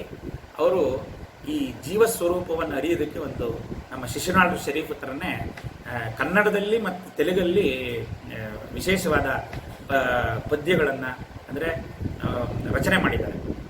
ಅದೆಲ್ಲ ಪರತತ್ವ ವಿಚಾರವಾಗಿರ್ತಕ್ಕಂಥದ್ದು. ಮೇಲೆ ಜಾನಪದ ಗೀತೆ ಥರ ಕಾಣುತ್ತೆ. ಜೀವ ನೀ ವಿಧಿ ಕಾಣರ ನೀವು ಉಂಡೇಟಿ ಇಂಟಿ ಮರ್ಮಮೂಲ ಎರುಗರ, ಜೀವ ನಿನ್ನ ವಿಧಿಯ ಕಾಣೆಯ ನೀನಿರುವ ಮನೆಯ ಮರ್ಮವನರಿಯಯ್ಯ, ಇಲ್ಲು ಪಾಡು చేసి ವೇಳೆ ವೇಳೆಗೂ వచ్చి ಇಪ್ಪುಡೈನನು ಕಾನಿ ಇಲ್ಲು ಶೋಚಿತರಾದ. ಮನೆಯನ್ನು ಹಾಳು ಮಾಡಿಕೊಂಡು ವೇಳೆ ವೇಳೆಗೂ వచ్చి ಅಂದರೆ ಪುನರಪಿ ಜನನ ಪುನರಪಿ ಮರಣ. ಒಂದು ದೇಹ ಹಾಳಾಗ್ತಿದ್ದಂಗೆ ಭಗವಂತ ಇನ್ನೊಂದು ದೇಹ ಕೊಡ್ತಾನೆ, ಅದಕ್ಕೂ ಬರೋದು ಆ ಮನೆಯನ್ನು ಹಾಳು ಮಾಡ್ಕೊಳ್ಳೋದು. ಎಷ್ಟು ಮಾರ್ಮಿಕವಾಗಿ ಎಷ್ಟು ಹೇಳಿದ್ದಾರೆ. ಅದರಲ್ಲಿ ಒಂದು ವಿಚಾರ ಬರುತ್ತೆ. ಅದರಲ್ಲಿ ಈ ಶರೀರನ ಫಸ್ಟ್ ಯಾವ ಥರ ಇದೆ ಅಂತ ಹೇಳ್ತಾರೆ. ಮಲಮೂತ್ರಗಳ ಕೊಂಪ ಮಾಂಸವು ನೆತ್ತರು ಪೆಂಟ ಅಂತ ಹೇಳ್ತಾರೆ. ಇದು ಮಲಮೂತ್ರಗಳ ಕೊಂಪೆ, ಮಾಂಸ ನೆತ್ತರುವಿನ ಪೆಂಟೆ ಅಂತ ತೆಲುಗಲ್ಲಿ ಹೇಳ್ತಾರೆ. ಅದ್ಭುತವಾಗಿದೆ ಅದು. ಆದರೆ ಯಾಕೆ ಹೇಳಿದೆ ಅಂದರೆ ಶರೀರ ಮಾಲಿನ್ಯದಿಂದ ಕೂಡಿದೆ ಅಂತ. ಶರೀರ ಮಾಲಿನ್ಯಗಳು ಯಾವ್ಯಾವುದು ಅಂತಂದರೆ ಹೊಸ, ರಕ್ತ, ಶುಕ್ಲ, ರಕ್ತ ಮಾಲಿನ್ಯ, ಶುಕ್ಲ ಎಲ್ಲ ಮಾಲಿನ್ಯ ಅಂತ ತಗೊಳ್ಳಿ. ಶುಕ್ಲ ಮಾಲಿನ್ಯ, ಮಲ ಮಾಲಿನ್ಯ, ಮೂತ್ರ ಮಾಲಿನ್ಯ, ಅಶ್ರು ಕಣ್ಣೀರು ಅದು ಒಂದು ಮಾಲಿನ್ಯ, ಸ್ವೇದ ಬೆವರು ಬರುತ್ತಲ್ಲ ಅದು ಮಾಲಿನ್ಯ, ಸ್ವೇದ ಮಾಲಿನ್ಯ. ಆಮೇಲೆ ಜಿಹ್ವಾ ಮಾಲಿನ್ಯ, ನಾಲಿಗೆಯಲ್ಲಿ ಉಗುಳು ಎಂಜಲು ಬರುತ್ತೆ, ಜಿಹ್ವಾ ಮಾಲಿನ್ಯ. ದಂತ ಮಾಲಿನ್ಯ, ದುರ್ವಾಸನೆ ಬರುತ್ತೆ, ದಂತ ಮಾಲಿನ್ಯ ಇತ್ಯಾದಿ. ಶರೀರ ಪೂರ್ತಿ ಮಾಲಿನ್ಯ. ಈ ನವದ್ವಾರಗಳಿಂದ ಕೂಡಿರ್ತಕ್ಕಂಥ ಪುರಿ, ಇದು ಅಯೋಧ್ಯ ಅಂತ ಕರೀತಾರೆ. ಈ ನವಮಾ ದ್ವಾರದಿಂದ ಕೂಡಿರ್ತಕ್ಕಂಥ ಈ ಪುರ ಅಂತಕ್ಕಂಥ ಶರೀರದಲ್ಲಿ 9 ದ್ವಾರಗಳಿಂದ ಕಲ್ಮಶಗಳು ಸದಾ ವಿಸರ್ಜಿಸಲ್ಪಡುತ್ತಲೇ ಇರುತ್ತೆ. 9 ದ್ವಾರಗಳಲ್ಲೂ ನಮಗೆ ಬೇಡದೇ ಇರತಕ್ಕಂಥ ವಸ್ತುಗಳು ಹೊರಗಡೆ ಮಾಲಿನ್ಯ. ಇದು ಮಾಲಿನ್ಯವಾಗಿರ್ತಕ್ಕಂಥದ್ದು. ಇನ್ನು ಮನಸ್ಸಿನ ಮಾಲಿನ್ಯ ನಾನು ಹೇಳಲೇಬೇಕಾಗಿಲ್ಲ. ಅದು ಇವತ್ತು ಬಹಳ ದೊಡ್ಡ ಗಾರ್ಬೇಜ್ ಆಗ್ಬಿಟ್ಟಿದೆ. ಪ್ರಪಂಚದಲ್ಲಿ ಯಾವ ಬೇಡದೇ ವಸ್ತು ಇದ್ರೂ ಅದನ್ನು ತಂದು ಹಾಕೊಳ್ಳತಕ್ಕಂಥ ದೊಡ್ಡ ಕಸದ ಬುಟ್ಟಿ ಮನಸ್ಸಾಗಿದೆ. ಆ ಮನಸ್ಸಿನ ಮಾಲಿನ್ಯ ಅದೇ ದೊಡ್ಡ ದುಸ್ತರ. ಶರೀರ ಮಾಲಿನ್ಯವನ್ನು ಹೆಂಗಾದರೂ ಸೋಪು ಹಾಕಿ ತಿಕ್ಕಬಹುದು, ಅದನ್ನು ಶುಚಿಗೊಳಿಸ್ಬೋದು ಶರೀರನ. ಆಂತರ ಶುಚಿ ಇದೆಯಲ್ಲ, ಶುಚಿ ಮಾಡ್ತಕ್ಕಂಥದ್ದು ಅದೇ ಒಂದು ದೊಡ್ಡ ಸಾಹಸ. ಇರ್ತಕ್ಕಂಥ ಎಲ್ಲ ಭಕ್ತಿ ಮಾರ್ಗ, ಯೋಗ ಮಾರ್ಗ, ಇತರ ಎಲ್ಲ ಮಾರ್ಗಗಳು ಮುಖ್ಯವಾಗಿ ಆ ಮನ ಮಾಲಿನ್ಯವನ್ನು ತೆಗೆದು ಆಮೇಲೆ ಬುದ್ಧಿ ಮಾಲಿನ್ಯ ಬರುತ್ತೆ. ಆ ಬುದ್ಧಿ ಮಾಲಿನ್ಯವನ್ನು ತೆಗೆದು ಕೊನೆಗೆ ಚಿತ್ತ ಬರುತ್ತೆ. ಚಿತ್ತ ಮಾಲಿನ್ಯ ಅಂತ ಹೇಳಲ್ಲ. ಚಿತ್ತ ಅದು ಮಾಲಿನ್ಯ ಸ್ವರೂಪ ಇರಲ್ಲ ಚಿತ್ತಕ್ಕೆ. ಅದು ಆತ್ಮದ ಮೊದಲನೇ ಅಭಿವ್ಯಕ್ತಿ. ಆ ಚಿತ್ತ ಶುದ್ಧಿ ಆಗಬೇಕು. ಚಿತ್ತ ಶುದ್ಧಿ ಅಂತ ಹೇಳ್ತಾರೆ. ಆ ಚಿತ್ತ ಶುದ್ಧಿಗೋಸ್ಕರನೇ ಇಷ್ಟೆಲ್ಲ ಔಪಾದಿ ಲಕ್ಷಣಗಳು, ಇಷ್ಟೆಲ್ಲ ಯೋಗಗಳು, ಇಷ್ಟೆಲ್ಲ ಮಾರ್ಗಗಳು, ಇಷ್ಟೆಲ್ಲ ಉಪಾಸನಾ ಕ್ರಮಗಳು, ಅದೆಲ್ಲ ಚಿತ್ತಶುದ್ಧಿಗಾಗಿ. ಒಂದು ಸಾರಿ ಚಿತ್ತಶುದ್ಧಿ ಆದರೆ ನಾವೇನು ಪ್ರಯತ್ನ ಮಾಡಬೇಕಾಗಿಲ್ಲ. ಆ ಶುದ್ಧ ಚಿತ್ತದಲ್ಲಿ ಶುದ್ಧ ಚೈತನ್ಯ ಸ್ವರೂಪವಾದ ಪರವಸ್ತು ಪ್ರಕಟ ಆಗುತ್ತೆ. ಆತ್ಮ ಸಾಕ್ಷಾತ್ಕಾರ ಆದಂಗೆ ಚಿತ್ತಶುದ್ಧಿಯಾಗಿಟ್ಕೋಬೇಕಷ್ಟೆ. ಅಂದರೆ ಇಲ್ಲಿ ವಿಮಲ ಅನ್ನೋದಕ್ಕೆ ಯಾಕಿಷ್ಟೆಲ್ಲ ಹೇಳಿದೆ ಅಂತಂದರೆ, ಬರೀ ನಾವು ಶರೀರ ಪರವಾದ ಮಾಲಿನ್ಯ, ಮನ ಮಾಲಿನ್ಯಕ್ಕಷ್ಟೇ ಇದು ಸೀಮಿತವಾಗಿಲ್ಲ. ಇದು ಅವಿದ್ಯಾ ಮಾಲಿನ್ಯ. ಇದನ್ನು ಒಳಗೊಂಡ ಅವಿದ್ಯಾ ಮಾಲಿನ್ಯವೇ ಮುಖ್ಯವಾದ ಮಾಲಿನ್ಯ. ವಿಮಲ ಅಂದರೆ ಆ ಅವಿದ್ಯಾ ಅಂತಕ್ಕಂಥ ಮಲವನ್ನು ಹೊಡೆದಾಕಿ ಶುದ್ಧ ಜ್ಞಾನ ಸ್ವರೂಪಿಣಿ, ಆ ಶುದ್ಧ ಜ್ಞಾನವನ್ನು ಕೊಡ್ತಕ್ಕಂಥ ತಾಯಿಯವಳಾದ್ರಿಂದ ವಿಮಲ. ಅದ್ಭುತವಾದ ನಾಮ. ವಿಮಲ ಅಂತ ಹೆಸರಿಟ್ಟಿರ್ತೀವಿ, ಆದರೆ ನಮಗೆ ಗೊತ್ತಿಲ್ಲ ಈ ಹೆಸರಿಗೆ ಇಷ್ಟೊಂದು ವಿಶೇಷವಾದ ಅರ್ಥ ಇದೆ ಅಂತ. ಹಾಗಾಗಿ ಈ ತಾಯೆ ಶಿವ ಮಲತ್ರಯ ವಿಯೋಗತಃ ಅಂತ. ಮಲದ ಅಂದರೆ ಆದಿತಃ ಪರಿಶುದ್ಧಾತ್ಮಾತ್ ಮಲತ್ರಯ ವಿಯೋಗತಃ ಶಿವ ಇತ್ಯೇಚ್ಯತೆ ಸದ್ಭಿಹಿ ಅಂತ ಹೇಳುತ್ತೆ. ಅಂದರೆ ಆದಿತ್ಯ ಅಂದರೆ ಸದ್ಭಿಹಿ ಇತಿ ವಿಮಲ ಅಂತ. ವಿಮಲ ಶಬ್ದದ ನಿರ್ವಚನ ಅಂದರೆ ಆದಿತಃ ಪರಿಶುದ್ಧತ್ವಾತ್. ಈ ದೇಹಧಾರಣೆಗೆ ಮುಂಚೆ ಆತ್ಮಸ್ವರೂಪ ಅದು ಆದಿತಃ ಪರಿಶುದ್ಧವೇ, ಅದಕ್ಕೆ ಯಾವ ಮಾಲಿನ್ಯವೂ ಇಲ್ಲ. ಯಾವಾಗ ಅದು ಶರೀರ ಧಾರಣೆ ಮಾಡ್ತೋ, ದೇಹ ಧಾರಣೆ ಮಾಡ್ತೋ, ಆವಾಗ ಎಲ್ಲ ಮಾಲಿನ್ಯಗಳು ಬಂತು. ಅದು ಮಲತ್ರಯ ವಿಯೋಗತಃ. ಯಾವುದು 3 ಮಲಗಳು ಅಂದರೆ ಆರ್ಣವ ಮಲ, ಕಾರ್ಮಿಕ ಮಲ ಮತ್ತು ಮಾಯಿಕ ಮಲ ಅಂತ. ಮಾಯಾಸ್ವರೂಪವಾದ ಮಲ, ಕಾರ್ಮಿಕ ಮಲ ಮತ್ತು ಆರ್ಣವ ಮಲ ಅಂತ 3 ವಿಭಾಗ ಮಾಡಿದ್ದಾರೆ. ನಾವು ಅದ್ರ ಬಗ್ಗೆ ಹೆಚ್ಚಿಗೆ ವಿಸ್ತಾರ ಆಗುತ್ತೆ ಹೇಳ್ತಾ ಹೋದರೆ. ಇದರ ತ್ರಿವಿಧವಾದ ಮಲಗಳಿಂದ ಕೂಡಿರ್ತಕ್ಕಂಥದ್ದು. ಆ ಶಿವೈಕ್ಯೇ ಚೇತ್ ಸದ್ಭಿಹಿ, ಆ ಶಿವಸ್ವರೂಪವಾದ ಶುದ್ಧ ಮಾಲಿನ್ಯರಹಿತವಾದ ಸ್ವರೂಪನೇ ಇದು. ಆ ಸ್ವರೂಪಕ್ಕೆ ವಿಮಲ ಅಂತ ಕರೀತಾರೆ. ಅಂದರೆ ಮೊದಲು ಮಾಲಿನ್ಯರಹಿತ ಇತ್ತು, ದೇಹಧಾರಣೆ ಆದಾಗ ಮಾಲಿನ್ಯ ಬಂತು, ಮತ್ತೆ ಆತ್ಮ ಸಾಕ್ಷಾತ್ಕಾರದಿಂದ ಮಾಲಿನ್ಯ ಹೋಯಿತು. ಆ ಆತ್ಮ ಸಾಕ್ಷಾತ್ಕಾರದಿಂದ ಆ ಅವಿದ್ಯಾಪರವಾದ ಮಾಲಿನ್ಯ ಹೋಗಿ ಬರ್ತಕ್ಕಂಥ ಶುದ್ಧ ಜ್ಞಾನ ಸ್ವರೂಪ, ಆನಂದ ಸ್ವರೂಪ, ಆ ಜ್ಞಾನಾನಂದ ಸ್ವರೂಪ ಬಂದುವಿಕೆಗೆ ವಿಮಲ ಅಂತ ಹೆಸರು. ಅಷ್ಟು ಅದ್ಭುತವಾದ ನಾಮ ವಿಮಲ. ಇನ್ನು ನಾನು ಅವಾಗ ಶರೀರ ಮಲ, ಮಾನಸಿಕ ಮಲ ಅಂತೆಲ್ಲ ಹೇಳಿದೆ. ಇದಕ್ಕೆ ಇನ್ನೊಂದು ಅರ್ಥ ಇದೆ. ಈ ವಿಜಯ ವಿಮಲಕ್ಕೆ ಇನ್ನೊಂದು ವಿಶೇಷವಾದ ಅರ್ಥ ಇದೆ. ಅದೇನಪ್ಪ ಅಂತಂದರೆ, ಇದು ಈ ಬಂಗಾರ ಹೆಂಗೆ ಶುದ್ಧತೆಯನ್ನು ಪಡ್ಕೊಳ್ಳುತ್ತೆ? ಮೊದಲು ಮಣ್ಣಲ್ಲಿರುತ್ತೆ ಬಂಗಾರ, ಅದನ್ನು ಓರ್ ಅಂತ ಕರಿತೀವಿ. ಯಾವುದೇ ಒಂದು ಇದು ಲೋಹ ಅದು ಅದಿರಾಗಿ ಭೂಮಿಗೆ ಸಿಗುತ್ತೆ. ಆ ಅದಿರು ಸ್ವರೂಪ ಆದಾಗ ಅದು ಮಾಲಿನ್ಯ ಆಗಿರುತ್ತಷ್ಟೆ, ಅದರೊಳಗೆ ಮಾಲಿನ್ಯದಿಂದ ಕೂಡಿರುತ್ತಷ್ಟೆ. ಅದನ್ನೇನು ಮಾಡ್ತಾರೆ ಅಂದರೆ ಸಂಸ್ಕಾರ ಮಾಡಿ ಅದಕ್ಕೆ, ಅಂದರೆ ಬಂಗಾರಕ್ಕೆ ಪುಟ ಇಡ್ತಾರೆ. ಪುಟ ಇಟ್ಟಾಗ ಅದು ಅಪರಂಜಿ ಆಗುತ್ತೆ. ಆ ಪುಟ ಇಟ್ಟಷ್ಟು ಶುದ್ಧತೆ, ಅದು ದಹಿಸಿ ಅದನ್ನು ಚೆನ್ನಾಗಿ, ನಾವು ಅದನ್ನು ಸುಡ್ತಾ ಇದ್ದೀವಿ ಅಂತ ಅನ್ಕೋಬಾರ್ದು. ಆ ಪುಟ ಇಟ್ಟ ಚಿನ್ನದಂತೆ ಅಂತ. ಆ ಪುಟ ಇಟ್ಟ ಚಿನ್ನ ಸ್ವರೂಪನೇ ಇದು ವಿಜಯ ವಿಮಲ. ಅದು ಹೇಗೆ ಅಂತ ನೋಡೋಣ. ಇಲ್ಲಿ ಈ ಶರೀರ ಮನಸ್ಸು ಇದೆಲ್ಲ ಶುದ್ಧಿ ಆಗೋದಕ್ಕೆ ಮಂತ್ರ ಸ್ವರೂಪ ಬೇಕು, ನಮಗೆ ಮಂತ್ರಗಳು ಬೇಕು ಆಯಿತಾ. ಅದನ್ನೇ ಮುಂದೆ ಬರುತ್ತೆ, ವಾಗ್ವಾದಿನಿ, ವಂದ್ಯ ಎಲ್ಲ ಬರುತ್ತೆ, ಎಲ್ಲವಾಗ ವಿಚಾರ ಮಾಡಿ. ಆ ಮಂತ್ರಗಳು ಎರಡು ಪ್ರಕಾರವಾದ ಮಂತ್ರಗಳಿದೆ. ಕೆಲವು ಮಂತ್ರಗಳೆಲ್ಲ ವಿಜಯ ಮಂತ್ರಗಳು, ಅದರಲ್ಲಿ ವಿಜಯವನ್ನ ಸಾಧಿಸ್ಲಿಕ್ಕೆ ಇರ್ತಕ್ಕಂಥ ಮಂತ್ರಗಳು. ಇನ್ನೊಂದು ಮಂತ್ರಗಳು ವಿಮಲ ಮಂತ್ರಗಳು. ಆ ವಿಮಲ ಅಂದರೆ ಇಲ್ಲಿ ಯಾವುದಕ್ಕೆ ಹೇಳ್ತಾರೆ ಅಂತಂದರೆ, ಈ ಒಂದು ಮಂತ್ರವನ್ನು ಗುರುಮುಖೇನ ಉಪದೇಶ ತಗೋಬೇಕಾದ್ರೆ, ಗುರುಗಳು ಆ ಮಂತ್ರ ಕೊಡಬೇಕಾದ್ರೆ ಯಾರು ಮಂತ್ರಾಭಿಲಾಷಿ ಇರ್ತಾರೆ, ಶಿಷ್ಯ ಇರ್ತಾನೆ, ಆ ಶಿಷ್ಯನ ಜಾತಕವನ್ನು ನೋಡಿ ಅವನ ನಕ್ಷತ್ರಾದಿಗಳನ್ನು ತಿಳಿದು ಆ ನಕ್ಷತ್ರಕ್ಕೆ ಸರಿ ಹೋಗಿರ್ತಕ್ಕಂಥ ಒಂದು ಮುಹೂರ್ತ, ಆ ತಾರಾನುಕೂಲ ಆಗ್ತಕ್ಕಂಥ ಒಂದು ನಕ್ಷತ್ರ, ಆ ನಕ್ಷತ್ರ ದಿನದಿಂದ ಮುಹೂರ್ತನ ನಿಗದಿಪಡಿಸಿ ಆ ಮುಹೂರ್ತದಿಂದ ವಿಶೇಷವಾಗಿ ಉಪದೇಶ ಮಾಡ್ತಾರೆ. ಅದಕ್ಕೆ ಬೇರೆ ಬೇರೆ ಅನೇಕ ಲಕ್ಷಣಗಳಿದೆ. ಇದು ಅದೇ ಬರೀ ಒಂದು ಜ್ಯೋತಿಷ್ಯಪರವಾದ ಒಂದು ಮುಹೂರ್ತ ನೋಡೋದು ಒಂದೇ ಅಲ್ಲ, ಅದಕ್ಕೆ ದಶ ಸಂಸ್ಕಾರಗಳು, ಅದು ವಿಸ್ತಾರ ಆಗುತ್ತೆ. 10 ವಿಧವಾದ ಸಂಸ್ಕಾರಗಳನ್ನು ಹೇಳ್ತಾರೆ. ಆ ದಶ ಸಂಸ್ಕಾರದಿಂದ ಪರಿಷ್ಕರಣಗೊಳಿಸಿ ಮಂತ್ರ ದೀಕ್ಷೆಯನ್ನು ಕೊಡ್ತಾರೆ.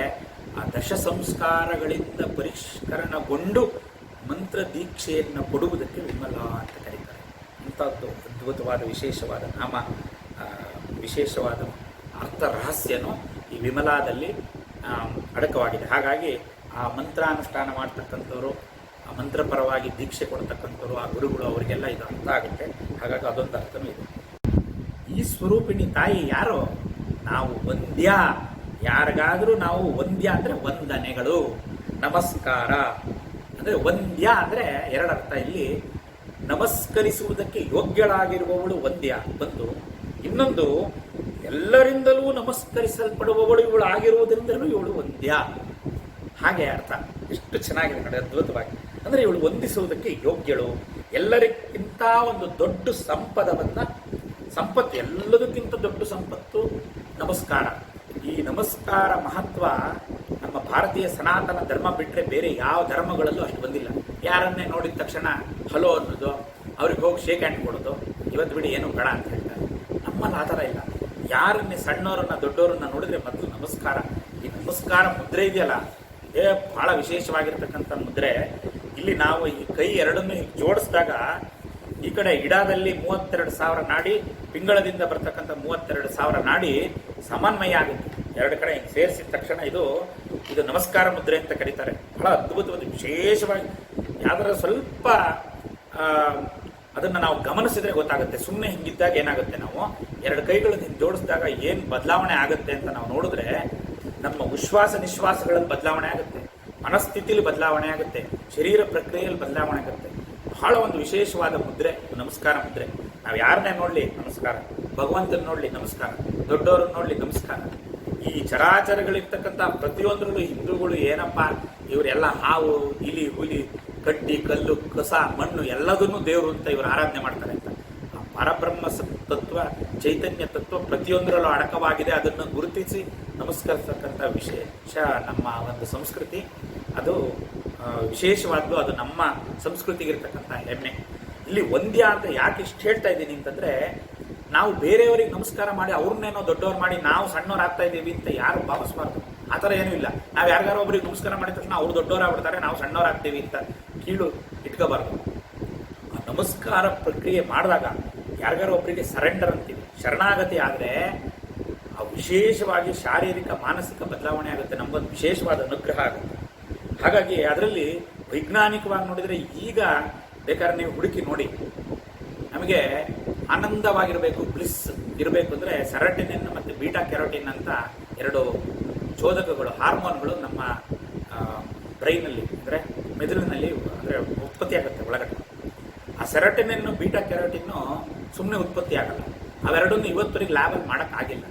ಮುಂದೆ ಮಾಡ್ಬೋದೇನೋ ಗೊತ್ತಿಲ್ಲ, ಆದರೆ ಸದ್ಯಕ್ಕಂತೂ ಆಗಿಲ್ಲ. ಆ ಸೆರೋಟೋನಿನ್ನು ಬೀಟಾ ಕ್ಯಾರೋಟಿನ್ನು ಯಾವಾಗ ಸಿಕ್ರೇಟ್ ಆಗುತ್ತೆ ನಮಗೆ ಗೊತ್ತಿಲ್ಲ. ಬಹಳ ರಿಸರ್ಚ್ ನಡೀತಾ ಇದೆ ಇದ್ರ ಮೇಲೆ, ತುಂಬ ಇದೆ, ನೀವು ಗೂಗಲಲ್ಲಿ ಹುಡುಕ್ಬೋದು. ನಾವು ಯಾರಿಗಾರು ಒಬ್ಬರಿಗೆ ಶರಣಾಗತಿ ಆದರೆ, ಯಾರನ್ನಾರು ಹೊಗಳಿದ್ರೆ, ಯಾರನ್ನಾರು ಅಪ್ರೈಸ್ ಮಾಡಿದ್ರೆ ಸೆರೋಟೋನಿನ್ನು ಬೀಟಾ ಕ್ಯಾರೋಟಿನ್ನು ಭಾಳ ಯಥೇಚ್ಛವಾಗಿ ಉತ್ಪತ್ತಿ ಮಾಡುತ್ತದೆ. ನೋಡಿ, ನಮಸ್ಕಾರ ಮಾಡೋದ್ರಿಂದ ಅವ್ರಿಗೆ ಅನುಕೂಲ ಮಾಡ್ತಿಲ್ಲ, ಅವ್ರಿಗೇನೋ ಬಗ್ತಾ ಇಲ್ಲ, ನಾವು ನಮಗೆ ನಾವೇ ಉಪಕಾರ ಮಾಡ್ಕೊತಾ ಇದ್ದೀವಿ. ಆ ಆನಂದ ಸ್ಥಿತಿಗೆ ಗೊತ್ತಿಲ್ಲದಂಗೆ ನಮ್ಮ ಸಂಸ್ಕೃತಿ ಹೇಗೆ ಅದನ್ನು ಬಿಟ್ಟಿದ್ದಾರೆ ಇರಲಿ. ಇಲ್ಲಿ ವಂದ್ಯ ಅಂದರೆ ಎಲ್ಲದಕ್ಕಿಂತ ದೊಡ್ಡ ಸಂಪತ್ತು ನಮಸ್ಕಾರ ಅಂತ ನಾನು ಹೇಳಿದೆ. 4 ಸಂಪದಗಳನ್ನು ಈ ನಮಸ್ಕಾರ ಕೊಡುತ್ತೆ. ಅಂದರೆ ಒಂದು ಸಂಪತ್ತು, ಸೌಭಾಗ್ಯ, ಸಕಲೇಂದ್ರಿಯ ಪುಷ್ಟಿ ಮತ್ತು ಸಕಲ ಪಾಪಗಳನ್ನು ತೊಲಗಿಸುತ್ತೆ. ಈ 4 ಬೆನಿಫಿಟ್. ನೀವು ಯಾರಿಗಾದ್ರೂ ನಮಸ್ಕಾರ ಮಾಡಿದ್ರಿ ಅಂದರೆ ಅದು ದೇವರು ಅಂತಲೇ ಅಲ್ಲ, ಯಾವುದಾದ್ರೂ ಒಂದನ್ನು ನೋಡಿದಾಗ ಈ ಒಂದು ಹೊಸ ಇದು ನಮ್ಮ ಪರಂಪರೆಯಲ್ಲಿ ಇದೆ.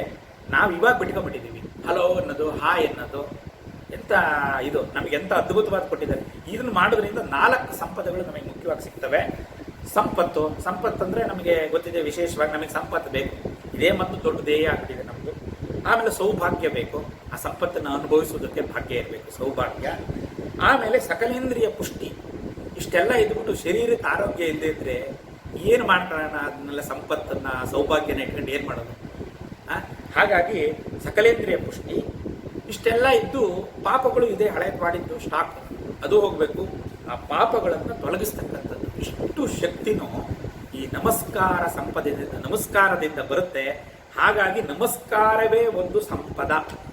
ಆ ನಮಸ್ಕಾರ ಸಂಪದ ಸ್ವರೂಪಿಣಿ, ಅದನ್ನು ಅನುಗ್ರಹಿಸ್ತಕ್ಕಂಥವಳು ಈ ತಾಯಿ. ಆದ್ದರಿಂದ ವಂದ್ಯ, ವಿಜಯ, ವಿಮಲ ಆದಮೇಲೆ ವಂದ್ಯ ಅಂತ ಕರೀತಾರೆ.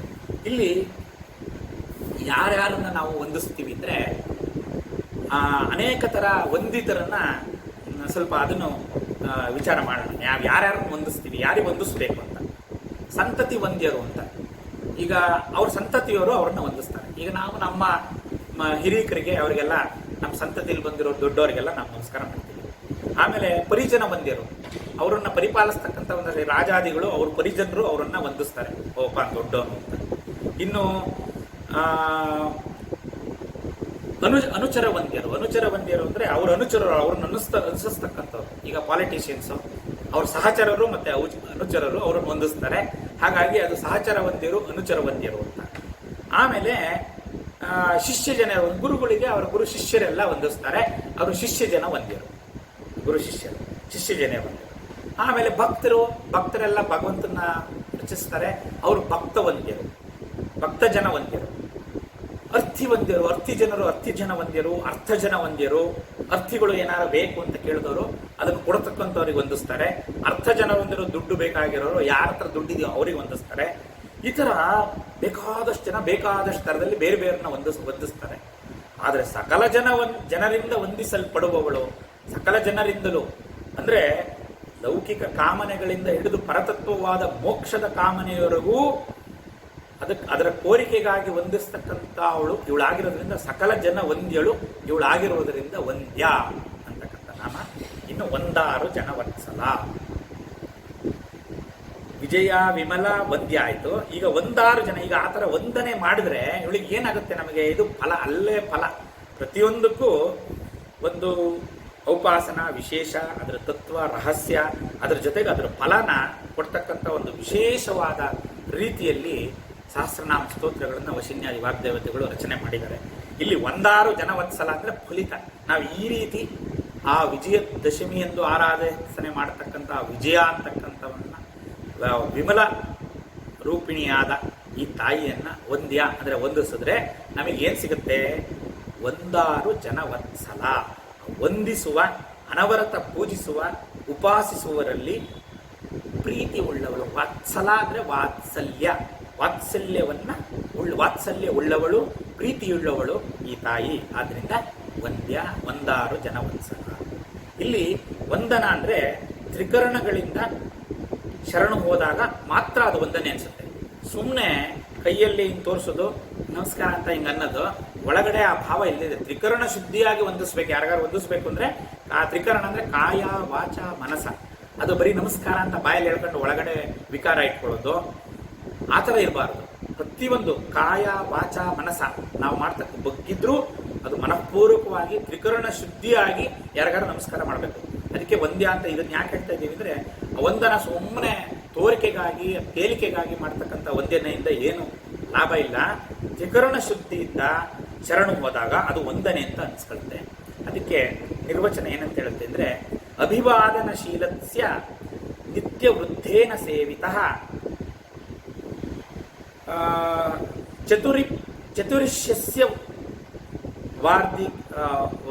ಚತುರಿಷ್ಯಸ್ಯ ವರ್ಧಂತೆ ಆಯುರ್ವಿದ್ಯ ಯಶಧನಂ. ಎಷ್ಟು ಅದ್ಭುತವಾಗಿದೆ ನೋಡಿ. ಅಭಿವಾದನಶೀಲಸ್ಯ, ಯಾರು ಅಹಂಭೋ ಅಭಿವಾದೇ ಅಂತೇಳಿ ನಾವು ಪ್ರವರ ಹೇಳಿ ನಮಸ್ಕಾರ ಮಾಡ್ತಕ್ಕಂಥ ವಿಶೇಷ ಪದ್ಧತಿ ಇದೆ. ನಾವು ಯಾರು, ಏನು, ಯಾವ ವಂಶದವರು, ಯಾವ ಗುರು ಪರಂಪರೆಯಿಂದ ಬಂದಿದೆ, ಏನನ್ನು ನಾನು ಅಧ್ಯಯನ ಮಾಡ್ತಾ ಇದ್ದೇನೆ ಇತ್ಯಾದಿಗಳನ್ನೆಲ್ಲ ಹೇಳಿ ನಾನು ಶರ್ಮ ಅಹಂಭೋ ಅಭಿವಾದಯೇ ಅಂತ ಹೇಳ್ಬಿಟ್ಟು ಅಭಿವಾದನ ಮಂತ್ರದಿಂದ ನಾವು ಅಭಿವಾದನೆ ನಮಸ್ಕಾರ ಮಾಡ್ತೀವಿ. ತ್ರಿಕರಣ ಶುದ್ಧಿಯಾಗಿ ನಮಸ್ಕಾರ ಮಾಡ್ತೀವಿ. ಈ ಥರ ಅಭಿವಾದನಶೀಲರು ನಿತ್ಯ ವೃದ್ಧೇನ ಸೇವಿತ ಅಂದರೆ ಹಿರಿಯರಿಂದ ಆಶೀರ್ವದಿಸಲ್ಪಡ್ತಕ್ಕಂಥವ್ರು, ಅವರಿಂದ ಸೇವಿಸಲ್ಪಡ್ತಕ್ಕಂಥವರು ಅಭಿವಾದನಶೀಲರು. 4 ಅವ್ರಿಗೆ ವರ್ಧಿಸುತ್ತೆ. ಅವಾಗ ಒಂದು 4 ಹೇಳಿದೆ. ಈಗ ವಿಶೇಷವಾದ ನಾವು ಯಾವುದು? ಆಯುರ್ವಿದ್ಯಾ ಯಶೋಧನಂ. ಆಯಸ್ಸು, ವಿದ್ಯೆ, ಯಶಸ್ಸು ಮತ್ತು ಧನ, ಇವು 3 ಈ ಚತುರಸ್ಯ ವರ್ಧತೆ, ಅದು ಜಾಸ್ತಿ ಆಗುತ್ತೆ ನಮಸ್ಕಾರ ಮಾಡೋದ್ರಿಂದ. ಈ ರೀತಿ ಮಾಡ್ತಕ್ಕಂಥದ್ದು ವಂದನ ಅಂತ ಅನಿಸ್ಕೊಳ್ಳುತ್ತೆ ಅಂತ. ಹಾಗಾಗಿ ವಂದ್ಯ, 1-6 ಜನವತ್ಸಲ. ಇನ್ನು ಬಹಳ ಒಂದು ವಿಶೇಷವಾಗಿರ್ತಕ್ಕಂಥ ವಿದ್ಯೆಗೆ ಮತ್ತೆ ನಾವು ಪ್ರವೇಶ ಮಾಡ್ತಾ ಇದ್ದೀವಿ. ಈ ಲಲಿತಾ ಸಹಸ್ರನಾಮ ಸ್ತೋತ್ರ ಅಷ್ಟೇ, ನೀವು ಕೊನೆಗೆ ಲೆಕ್ಕ ಹಾಕಬೇಕು ಎಷ್ಟು ವಿದ್ಯೆಗಳು ಇದರಲ್ಲಿ ನಿಕ್ಷೇಪ ಆಗಿದೆ ಅಂತ. ಈಗ ನಾವು ಒಂದು ವಿಶೇಷವಾಗಿರ್ತಕ್ಕಂಥ ಒಂದು ವಾಗ್ವಾದಿನಿ ವಿದ್ಯಾ ರಹಸ್ಯ ಆವಿಷ್ಕರಣ ಆಗ್ತಾ ಇದೆ. ವಾಗ್ವಾದಿನಿ ವಿದ್ಯಾ ಅಂತ ಇನ್ನೊಂದು ವಿದ್ಯೆ, ವಾರಣಿ ವಿದ್ಯೆ ಆಯಿತು. ಈಗ ವಾಗ್ವಾದಿನಿ ವಿದ್ಯೆಗೆ ನಾವು ಪ್ರವೇಶ ಮಾಡ್ತಾ ಇದ್ದೀವಿ. ವಾಗ್ವಾದಿನಿ ವಾಮಕೇಶಿ ವನ್ಹಿಮಂಡಲ ವಾಸಿನಿ ಭಕ್ತಿಮತ್ ಕಲ್ಪಲತಿಕಾ ಪಶುಪಾಶ ವಿಮೋಚಿನಿ ಸಮೃತಾಶೇಷ ಪಾಷಂಡ ಸದಾಚಾರ ಪ್ರವರ್ತಿಕ. ಇಲ್ಲಿ ಒಂದು ವಿಶೇಷವನ್ನು ಗಮನಿಸಬೇಕು. ಇದೊಂದು ಹೊಸ ವಿದ್ಯೆ, ನಾನು ಆಗಲೇ ಹೇಳಿದೆ, ಆವಿಷ್ಕಾರ ಆಗ್ತಾ ಇದೆ. ವಾಗ್ವಾದಿನಿ. ವಾಗ್ವಾದಿನಿ ಅಂದರೆ ಯಾರು? ಇಲ್ಲಿ ವಾಕ್ಮಂತ್ರ ಸ್ವರೂಪಿಣಿ ಸರಸ್ವತಿ.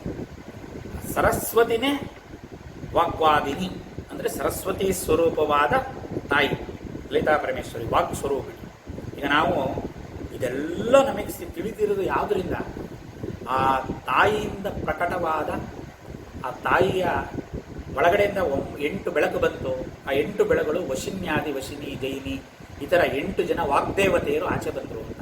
ಆ 8 ಜನ ಬೆಳಕಿನಿಂದ ಉತ್ಪತ್ತಿಯಾದ ಆ ವಾಗ್ದೇವತೆಯರು ಅಮ್ಮನವರ ಒಂದು ಲೀಲಾ ವೈಭವವನ್ನು ಹೇಳ್ತಾ ಬರ್ತಾ ಇದ್ದಾರೆ. ಅದರೊಳಗೆ ಶ್ರೀವಿದ್ಯಾ ರಹಸ್ಯ ಇತ್ಯಾದಿ ಎಲ್ಲ ಬಂದು ಈಗ ಸಹಸ್ರನಾಮ ಸ್ತೋತ್ರಕ್ಕೆ ಬಂದಿದ್ದೀವಿ. ಈ ಥರ ಈ ಪರಬ್ರಹ್ಮ ತತ್ವ ವಿಚಾರ ಪರಮೇಶ್ವರಿಯಿಂದ ಪ್ರಕಟವಾದ, ಪರಬ್ರಹ್ಮ ಸ್ವರೂಪಿಣಿಯಾದ ಪರಮೇಶ್ವರಿಯಿಂದ ಒಂದು ಶಕ್ತಿ ಪ್ರಕಟ ಆಗಿ ಆ ಶಕ್ತಿನೇ ವಾಕ್ಶಕ್ತಿ, ಆ ವಾಕ್ಶಕ್ತಿನೇ ವಾಗ್ದೇವಿ ಸ್ವರೂಪವಾಗಿ, ಅದಕ್ಕೆ ಮಹಾಕಾಳಿ, ಮಹಾಲಕ್ಷ್ಮಿ, ಮಹಾಸರಸ್ವತ್ಯಾತ್ಮಕ, ಮಹಾಸರಸ್ವತಿ ತ್ರಿಗುಣಾತ್ಮಿಕ, ಚಂಡಿಕಾ ಪರಮೇಶ್ವರಿ ತ್ರಿಗುಣಾತ್ಮಿಕ, ಲಲಿತಾ ಪರಮೇಶ್ವರಿ ಇತ್ಯಾದಿ ಹೇಳ್ತೀವಿ. ಯಾಕೆ ಅಂತಂದ್ರೆ ಅದೆಲ್ಲ ಸ್ವರೂಪವು ಅವಳೇ ಅಂತ. ಇಲ್ಲಿ ಆ ವಾಗ್ದೇವತಾ ಸ್ವರೂಪಾಕವಾದ ಸ್ವರೂಪವನ್ನು ಹೊಂದಿರತಕ್ಕಂಥ ಸರಸ್ವತಿ ವಾಗ್ದೇವಿಯ ಔಪಾಸನ ವಿಶೇಷ ಮಂತ್ರ ಇದು ಶ್ರೀವಿದ್ಯೆ. ಆ ಶ್ರೀವಿದ್ಯೆಯ ಅಂಗದೇವತೆ ಶ್ಯಾಮಲ ಅಂತ. ಆ ಶ್ಯಾಮಲಾನೇ ವಾಗ್ದೇವಿ. ಈ ಶ್ಯಾಮಲೆಯನ್ನು ಮೊಟ್ಟ ಮೊದಲು ಇಲ್ಲಿ ನಮಗೆ ತಿಳಿದಂಗೆ ಔಪಾಸನೆ ಮಾಡಿದವರು ನಿಮಗೆಲ್ಲ ಭಾಳ ಚಿರಪರಿಚಿತರು. ಯಾರು ಅಂತ ಜ್ಞಾಪಿಸ್ಕೊಳ್ಳಿ. ಮಹಾಕವಿ ಕಾಳಿದಾಸ ನಿರಕ್ಷರ ಕುಕ್ಷಿ, ಅಕ್ಷರವೇ ಗೊತ್ತಿಲ್ಲ ಅಂಥ ನಿರಕ್ಷರ ಕುಕ್ಷಿ ಆಗಿರ್ತಕ್ಕಂಥ ಕಾಳಿದಾಸ ಆ ತಾಯಿಯ ಅನುಗ್ರಹ ಮಾತ್ರದಿಂದ, ಆ ಶ್ಯಾಮಲಾದೇವಿಯ ಅನುಗ್ರಹ, ಆ ಶ್ಯಾಮಲಾದೇವಿನೇ ವಾಗ್ವಾದಿನಿ, ವಾಗ್ದೇವಿನೇ ಶ್ಯಾಮಲಾದೇವಿ. ಅದನ್ನೇ ಮೊಟ್ಟ ಮೊದಲು ಮಹಾಕವಿ ಕಾಳಿದಾಸ ರಚಿಸಿದ್ದೇ ಶ್ಯಾಮಲಾ ದಂಡಕ. ಸೊ ಹಾಗಾಗಿ ಅಂಥ ಅವಳು ಶ್ರೀವಿದ್ಯೆಗೆ ವಿದ್ಯಾಪ್ರಧಾನವಾದ ದೇವತೆ. ಶ್ರೀವಿದ್ಯೆಯನ್ನು ನಮಗೆ ಕರುಣಿಸಿರ್ತಕ್ಕಂಥ ಮಹಾತಾಯಿ ಶ್ಯಾಮಲಾದೇವಿ, ಅವಳೇ ವಾಗ್ದೇವಿ. ಇವಳ ದಯೆ ಇದ್ದರೆ ಏನಪ್ಪ ಅಂದರೆ ವಾಕ್ ಅಂದರೆ ಜ್ಞಾನ ಸಿದ್ಧಿಸುತ್ತೆ, ಜ್ಞಾನ ಲಭಿಸುತ್ತೆ ಅಂತ. ಇಲ್ಲಿ ವಾಕ್ ಅಂದರೆ ವ್ಯಕ್ತೀಕರಿಸಿರ್ತಕ್ಕಂಥ ಜ್ಞಾನ ಅಂತ. ಅಂದರೆ ಇಂಗ್ಲೀಷಲ್ಲಿ ತುಂಬ ಕಮ್ಮಿ ಆಗುತ್ತೆ, ಒಂಥರ ಎಕ್ಸ್ಪ್ರೆಸ್ಡ್ ನಾಲೆಡ್ಜ್, ಅಂದರೆ ಅಭಿವ್ಯಕ್ತವಾಗಿರ್ತಕ್ಕಂಥ ಒಂದು ಜ್ಞಾನಕ್ಕೆ, ಆ ವ್ಯಕ್ತೀಕರಿಸಿದ ಜ್ಞಾನಕ್ಕೆ ನಾವು ವಿಶೇಷವಾಗಿ ವಾಕ್ ಅಂತ ಕರಿತೀವಿ. ಆ ವಾಗ್ದೇವಿಯ ಧ್ಯಾನ ಶ್ಲೋಕ ಇದೆ, ವಿಸ್ತರಣೆ ಆಗುತ್ತೆ ಅಂತ ಭಯ. ಆದರೂ ಆ ವಾಗ್ದೇವಿಯ ಧ್ಯಾನ ಶ್ಲೋಕ ತುಂಬ ಅದ್ಭುತವಾಗಿದೆ, ನನಗೆ ಭಾಳ ಇಷ್ಟ ಆಯಿತು. ಅದನ್ನೊಂದು ಸರಿ ಹೇಳ್ತೀನಿ. ಪುಸ್ತಕ ಜಪವಟಿ ಹಸ್ತೆ, ಒಂದು ಕೈಯಲ್ಲಿ ಪುಸ್ತಕ, ಇನ್ನೊಂದು ಜಪ ಮಾಲೆಯನ್ನು ಧರಿಸಿದಾಳೆ. ವರದಾಭಯ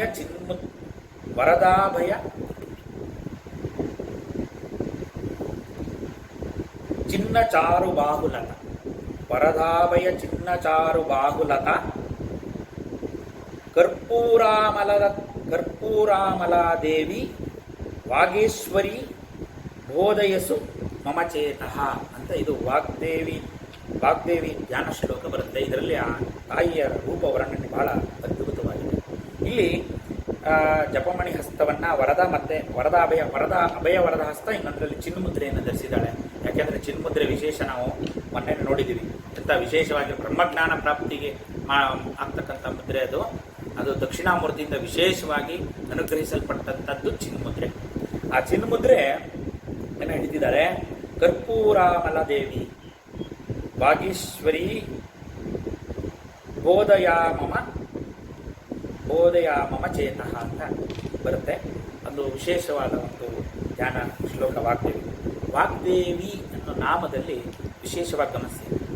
ಈ ವಿಜಯ, ವಿಮಲ, ವಂದ್ಯ ಅದರಲ್ಲೆಲ್ಲ ವಕಾರ ಒಂದೇ ಸರಿ ಬರುತ್ತೆ. ವಾಗ್ದೇವಿ ವಕಾರ 2 ಸರಿ ನಿಕ್ಷೇಪ ಆಗಿದೆ. ಅದು ಭಾಳ ವಿಶೇಷ ಲಕ್ಷಣ. 2 ಸರಿ ವಕಾರ ಅಮೃತ ಬೀಜಾಕ್ಷರ ಸಂಯುಕ್ತವಾಗಿದೆ. ಈ 2 ಬಾರಿ ಅಮೃತ ಬೀಜಾಕ್ಷರ ಸಂಯುಕ್ತವಾದ ಈ ನಾಮನೇ ಬಹಳ ವಿಶೇಷವಾಗಿರ್ತಕ್ಕಂಥದ್ದು. ವಾಗ್ದೇವ್ಯೈ ನಮಃ, ನಮೋ ದೇವಿ ಸರಸ್ವತಿ ವಾಜೇಭಿರ್ವಾಜಿನೀವತಿ, ಎಲ್ಲ ಎಷ್ಟು ವಕಾರ ಬಂದಿದೆ ನೋಡಿ. ಈ ನಾಮ ಮಿಥ್ಯಾವದು ವಾಗ್ದೇವ್ಯೈ ನಮಃ ಅಂತ ಆ ವಾಗ್ದೇವತಾಕವಾದ ಸರಸ್ವತಿಗೆ ನಮಸ್ಕಾರ ಮಾಡೇ ನಾವು ಮಂತ್ರ ಹೇಳೋದು. ಗಣಪತಿಗೆ ಮಾಡ್ತೀವಿ, ವಿಶೇಷವಾಗಿ ಗಣಾನಾಂತ್ವ ಗಣಪತಿ ಹವಾಮಹೆ ಅಂತ ಹೇಳ್ತೀವಿ. ಆಮೇಲೆ ನಾವು ತಗೊಳ್ಳೋದೇ ವಾಗ್ದೇವಿ. ಯಾಕೆಂದರೆ ಅವಳ ಅನುಗ್ರಹ ಇಲ್ಲದೇ ಇದ್ದರೆ ವಾಕ್ಕು ಇಲ್ಲ, ಅದಕ್ಕೆ ಸಂಬಂಧಪಟ್ಟಿದ್ದು ಜ್ಞಾನನೂ ಇಲ್ಲ. ಹಾಗಾಗಿ ವಾಗ್ವಾದಿನಿ ಇಲ್ಲಿ 2 ಸರಿ ವಕಾರ ನಿಕ್ಷೇಪವಾಗಿದೆ. ಇದನ್ನು ಉಪಾಸನೆ ಮಾಡಿದವರು ಯಾರು ನಮಗೆ ತಿಳಿದಂತೆ, ಈಗ ಕಾಳಿದಾಸ ಅಂತ ಹೇಳಿದೆ. ಇನ್ನೊಂದು ಸ್ವಲ್ಪ ಪೂರ್ವಕ್ಕೆ ಹೋಗೋಣ. ನಮ್ಮ ಆದಿಗುರು ಶಂಕರಾಚಾರ್ಯರು ಆ ಒಂದು ಸಣ್ಣ ವಯಸ್ಸಿನಲ್ಲಿ ಅಷ್ಟು ಪ್ರಚಂಡ ಜ್ಞಾನ, ಅದು ಬ್ರಹ್ಮಜ್ಞಾನವನ್ನು ಸಂಪಾದನೆ ಮಾಡಿರ್ತಕ್ಕಂಥದ್ದು ಯಾರ ಅನುಗ್ರಹದಿಂದ ಆಗಿರೋದು? ಈ ವಾಗ್ದೇವತೆಯ ಅನುಗ್ರಹದಿಂದಲೇ ಶಂಕರಾಚಾರ್ಯರು ಅಷ್ಟು ಒಂದು ಇದನ್ನು ಬ್ರಹ್ಮಜ್ಞಾನಿಗಳಾಗಿ ನಮಗೆ ಅಷ್ಟು ಒಂದು ಈ ಪರಂಪರೆಯಲ್ಲಿ ನಮ್ಮ ಇವತ್ತಿನ ಸನಾತನ ಧರ್ಮ ಇಲ್ಲಿ ತನಕ ಉಳಿದಿದೆ ಅಂದರೆ ನಾವು ಶಂಕರಾಚಾರ್ಯರನ್ನು, ಅದಕ್ಕೆ ನಾವು ಮೊದಲಿಗೆ ಆ ಶಂಕರರಿಗೆ ಒಂದು ನಮಸ್ಕಾರಗಳನ್ನು ತಿಳಿಸಿ ನಾವು ಯಾವುದೇ ಒಂದು ವಿಚಾರವನ್ನು ಮಾಡ್ತಕ್ಕಂಥದ್ದು. ಅವರ ಅವತಾರ ಆಗದೇ ಇದ್ದಿದ್ರೆ ಈ ಥರ ನಮಗೆ ಇಂಥ ಪ್ರಮೇಯವೇ ಇಲ್ಲಿ ಬಂದು ಒದಗ್ತಿರ್ಲಿಲ್ಲ, ನಾವೆಲ್ಲ ಏನಾಗ್ತಿದ್ವು. ವಾಗ್ವಾದಿನಿ ವಾಮಕೇಶಿ, ಇದು ಬಹಳ ಸುಂದರವಾದ ನಾಮ. ಇಲ್ಲಿ ಅಮ್ಮನವರ ಒಂದು ರೂಪ ವರ್ಣನೆ ಆಗುತ್ತೆ. ವಾಮ ಅಂತಂದರೆ ಸುಂದರ ಅಂತ. ನಾನು ನಿನ್ನೆ ದಿವಸ ಜ್ಞಾಪಿಸಿದ್ರು, ನಾನು ಇಲ್ಲಿ ವರದ ವಾಮನಯನದಲ್ಲಿ ಬಿಟ್ಟುಬಿಟ್ಟೆ, ವಾಮನಯನ ಬಿಟ್ಟೆ ಅಂತ ಕಾಣುತ್ತೆ ನಿನ್ನೆ ದಿವಸ. ಅಂದರೆ ಹೇಳಬೇಕಾಗಿದೆ, ಈ ವಾಮನಯನ ಅಂದರೆ ವಾಮ ಅಂತಂದರೆ ಸುಂದರ ಅಂತ ಇಲ್ಲ ಅರ್ಥ. ವಾಮ ಅಂದರೆ ಎಡ ಅಂತ, ದಕ್ಷಿಣ ವಾಮಾಚಾರ ದಕ್ಷಿಣಾಚಾರ ಅಂತ ಹೇಳ್ತೀವಿ. ಅಲ್ಲಿ ವಾಮ ಅಂದರೆ ಎಡ ಅಂತಲೂ ಆಗುತ್ತೆ. ಇಲ್ಲಿ ವಾಮ ಅಂದರೆ ಇಲ್ಲಿ ಸುಂದರ ಅಂತ ಆಯಿತಾ. ವಾಮನಯನ ಅಂತಂದರೆ ಇಲ್ಲಿ ಸುಂದರವಾದ ಕಣ್ಣುಳ್ಳವಳು ಅಂತ. ಅಲ್ಲಿ ವರದಾ ವಾಮನಯನ ಬಂದಿತ್ತು. ಇಲ್ಲಿ ಹಾಗಾಗಿ ವಾಮ ಅಂದರೆ ಇಲ್ಲಿ ಸುಂದರವಾದ ಉಳ್ಳವಳು ಅವಳು ತಾಯಿ ಅಂತ ವರದಾ ವಾಮನಯನದಲ್ಲಿ ಬಿಟ್ಟೋಗಿತ್ತು. ಇಲ್ಲಿ ವಾಮಕೇಶಿ ಅಂತಂದರೆ ವಾಮ ಅಂದರೆ ಈಗೇನು ವಾಮ ಅಂದರೆ ಸುಂದರವಾದ, ಕೇಶ ಅಂದರೆ ಆ ಕೂದಲಿನ ಸಂಪತ್ತನ್ನು, ಅಂದವಾದ ಜುಟ್ಟು, ಆ ಕೂದಲನ್ನು ಹೊಂದಿರತಕ್ಕಂಥವಳು ಅಂತ ವಾಮಕೇಶಿ ಅಂತ. ಈ ವಾಮಕೇಶ ಶಿವಶಕ್ತ್ಯಾತ್ಮಕ ರೂಪದಿಂದಲೇ ನಾವು ನೋಡ್ತಾ ಹೋಗಬೇಕು. ಅವನು ವಾಮದೇವ, ಇವಳು ವಾಮದೇವಿಯಾದ್ದು. ವಾಮಕೇಶ, ಇವಳು ವಾಮಕೇಶಿಯಾದ್ದು. ವಾಮ ಅಂದರೆ ವಾಮನ ಅಂದರೆ ಕೆಳಮುಖವಾಗಿ ಹರಿತಕ್ಕಂಥದ್ದು ಅಂತ ಇನ್ನೊಂದು ಅರ್ಥ ಇದೆ. ಅಂದರೆ ಅಗ್ನಿಶೋಮಾತ್ಮಕವಾದ ಅಗ್ನಿ ಸೂರ್ಯ ಚಂದ್ರ ಅಗ್ನಿ ಕಿರಣಗಳು, ಆ ಪರಮೇಶ್ವರಿಯಿಂದ ಹೊರಟ ಸೂರ್ಯ ಚಂದ್ರ ಅಗ್ನಿ ಕಿರಣಗಳು ಕೆಳಮುಖವಾಗಿ ಪ್ರವೇಶ ಅಂದರೆ ಕೆಳಮುಖವಾಗಿ ಹರಿತಾ ಇದೆ. ಕೆಳಮುಖವಾಗಿ ಅಂದರೆ ನಮ್ಮ ಕಡೆ ಮುಖವಾಗಿ, ನಮ್ಮ ಅಭಿಮುಖವಾಗಿ ಕೆಳಮುಖವಾಗಿ ಅವಳಿಂದ ಹರಿತಾ ಇರೋದ್ರಿಂದ ಅದರ ಸ್ವರೂಪವಾದ ಕೇಶ. ಹಾಗಾಗಿ ಇಲ್ಲಿ ವಾಮಕೇಶ ಅಂದರೆ ಆ ಥರ ಅರ್ಥ ಬರುತ್ತೆ. ಈ ವಾಮಕೇಶಿ ಅಂತ ಆ ಶಿವನಿಗೂ ಕರೀತಾರೆ. ಆ ಶಿವನಿಂದ ಹೊರಟಿರ್ತಕ್ಕಂಥ ಆ ಒಂದು ಕೇಶನ್ನ ಕಿರಣಗಳಿಗೆ ಹೋಲಿಸ್ತಾರೆ. ಆ ಕಿರಣಗಳು ಏಕಾದಶ ರುದ್ರ ಪ್ರತೀಕ. ಏಕಾದಶ ರುದ್ರ ಸ್ವರೂಪನೇ ವಾಮಕೇಶ, ಅದರ ಸ್ತ್ರೀ ರೂಪ ವಾಮಕೇಶಿ ಇವಳು. ವಾಮ ಅಂದರೆ ಸೂರ್ಯಾದಿ ನವಗ್ರಹಗಳು ಮತ್ತು ಏಕಾದಶ ರುದ್ರರು, ಅವ್ರನ್ನೆಲ್ಲ ವಾಮರು ಅಂತ ಕರೀತಾರೆ. ಸೂರ್ಯಾದಿ ಅವರೆಲ್ಲ ಆ ವಾಮರು. ಅವರಿಂದ ಜ್ಞಾನ ಕಿರಣಗಳು ಹೊರಟು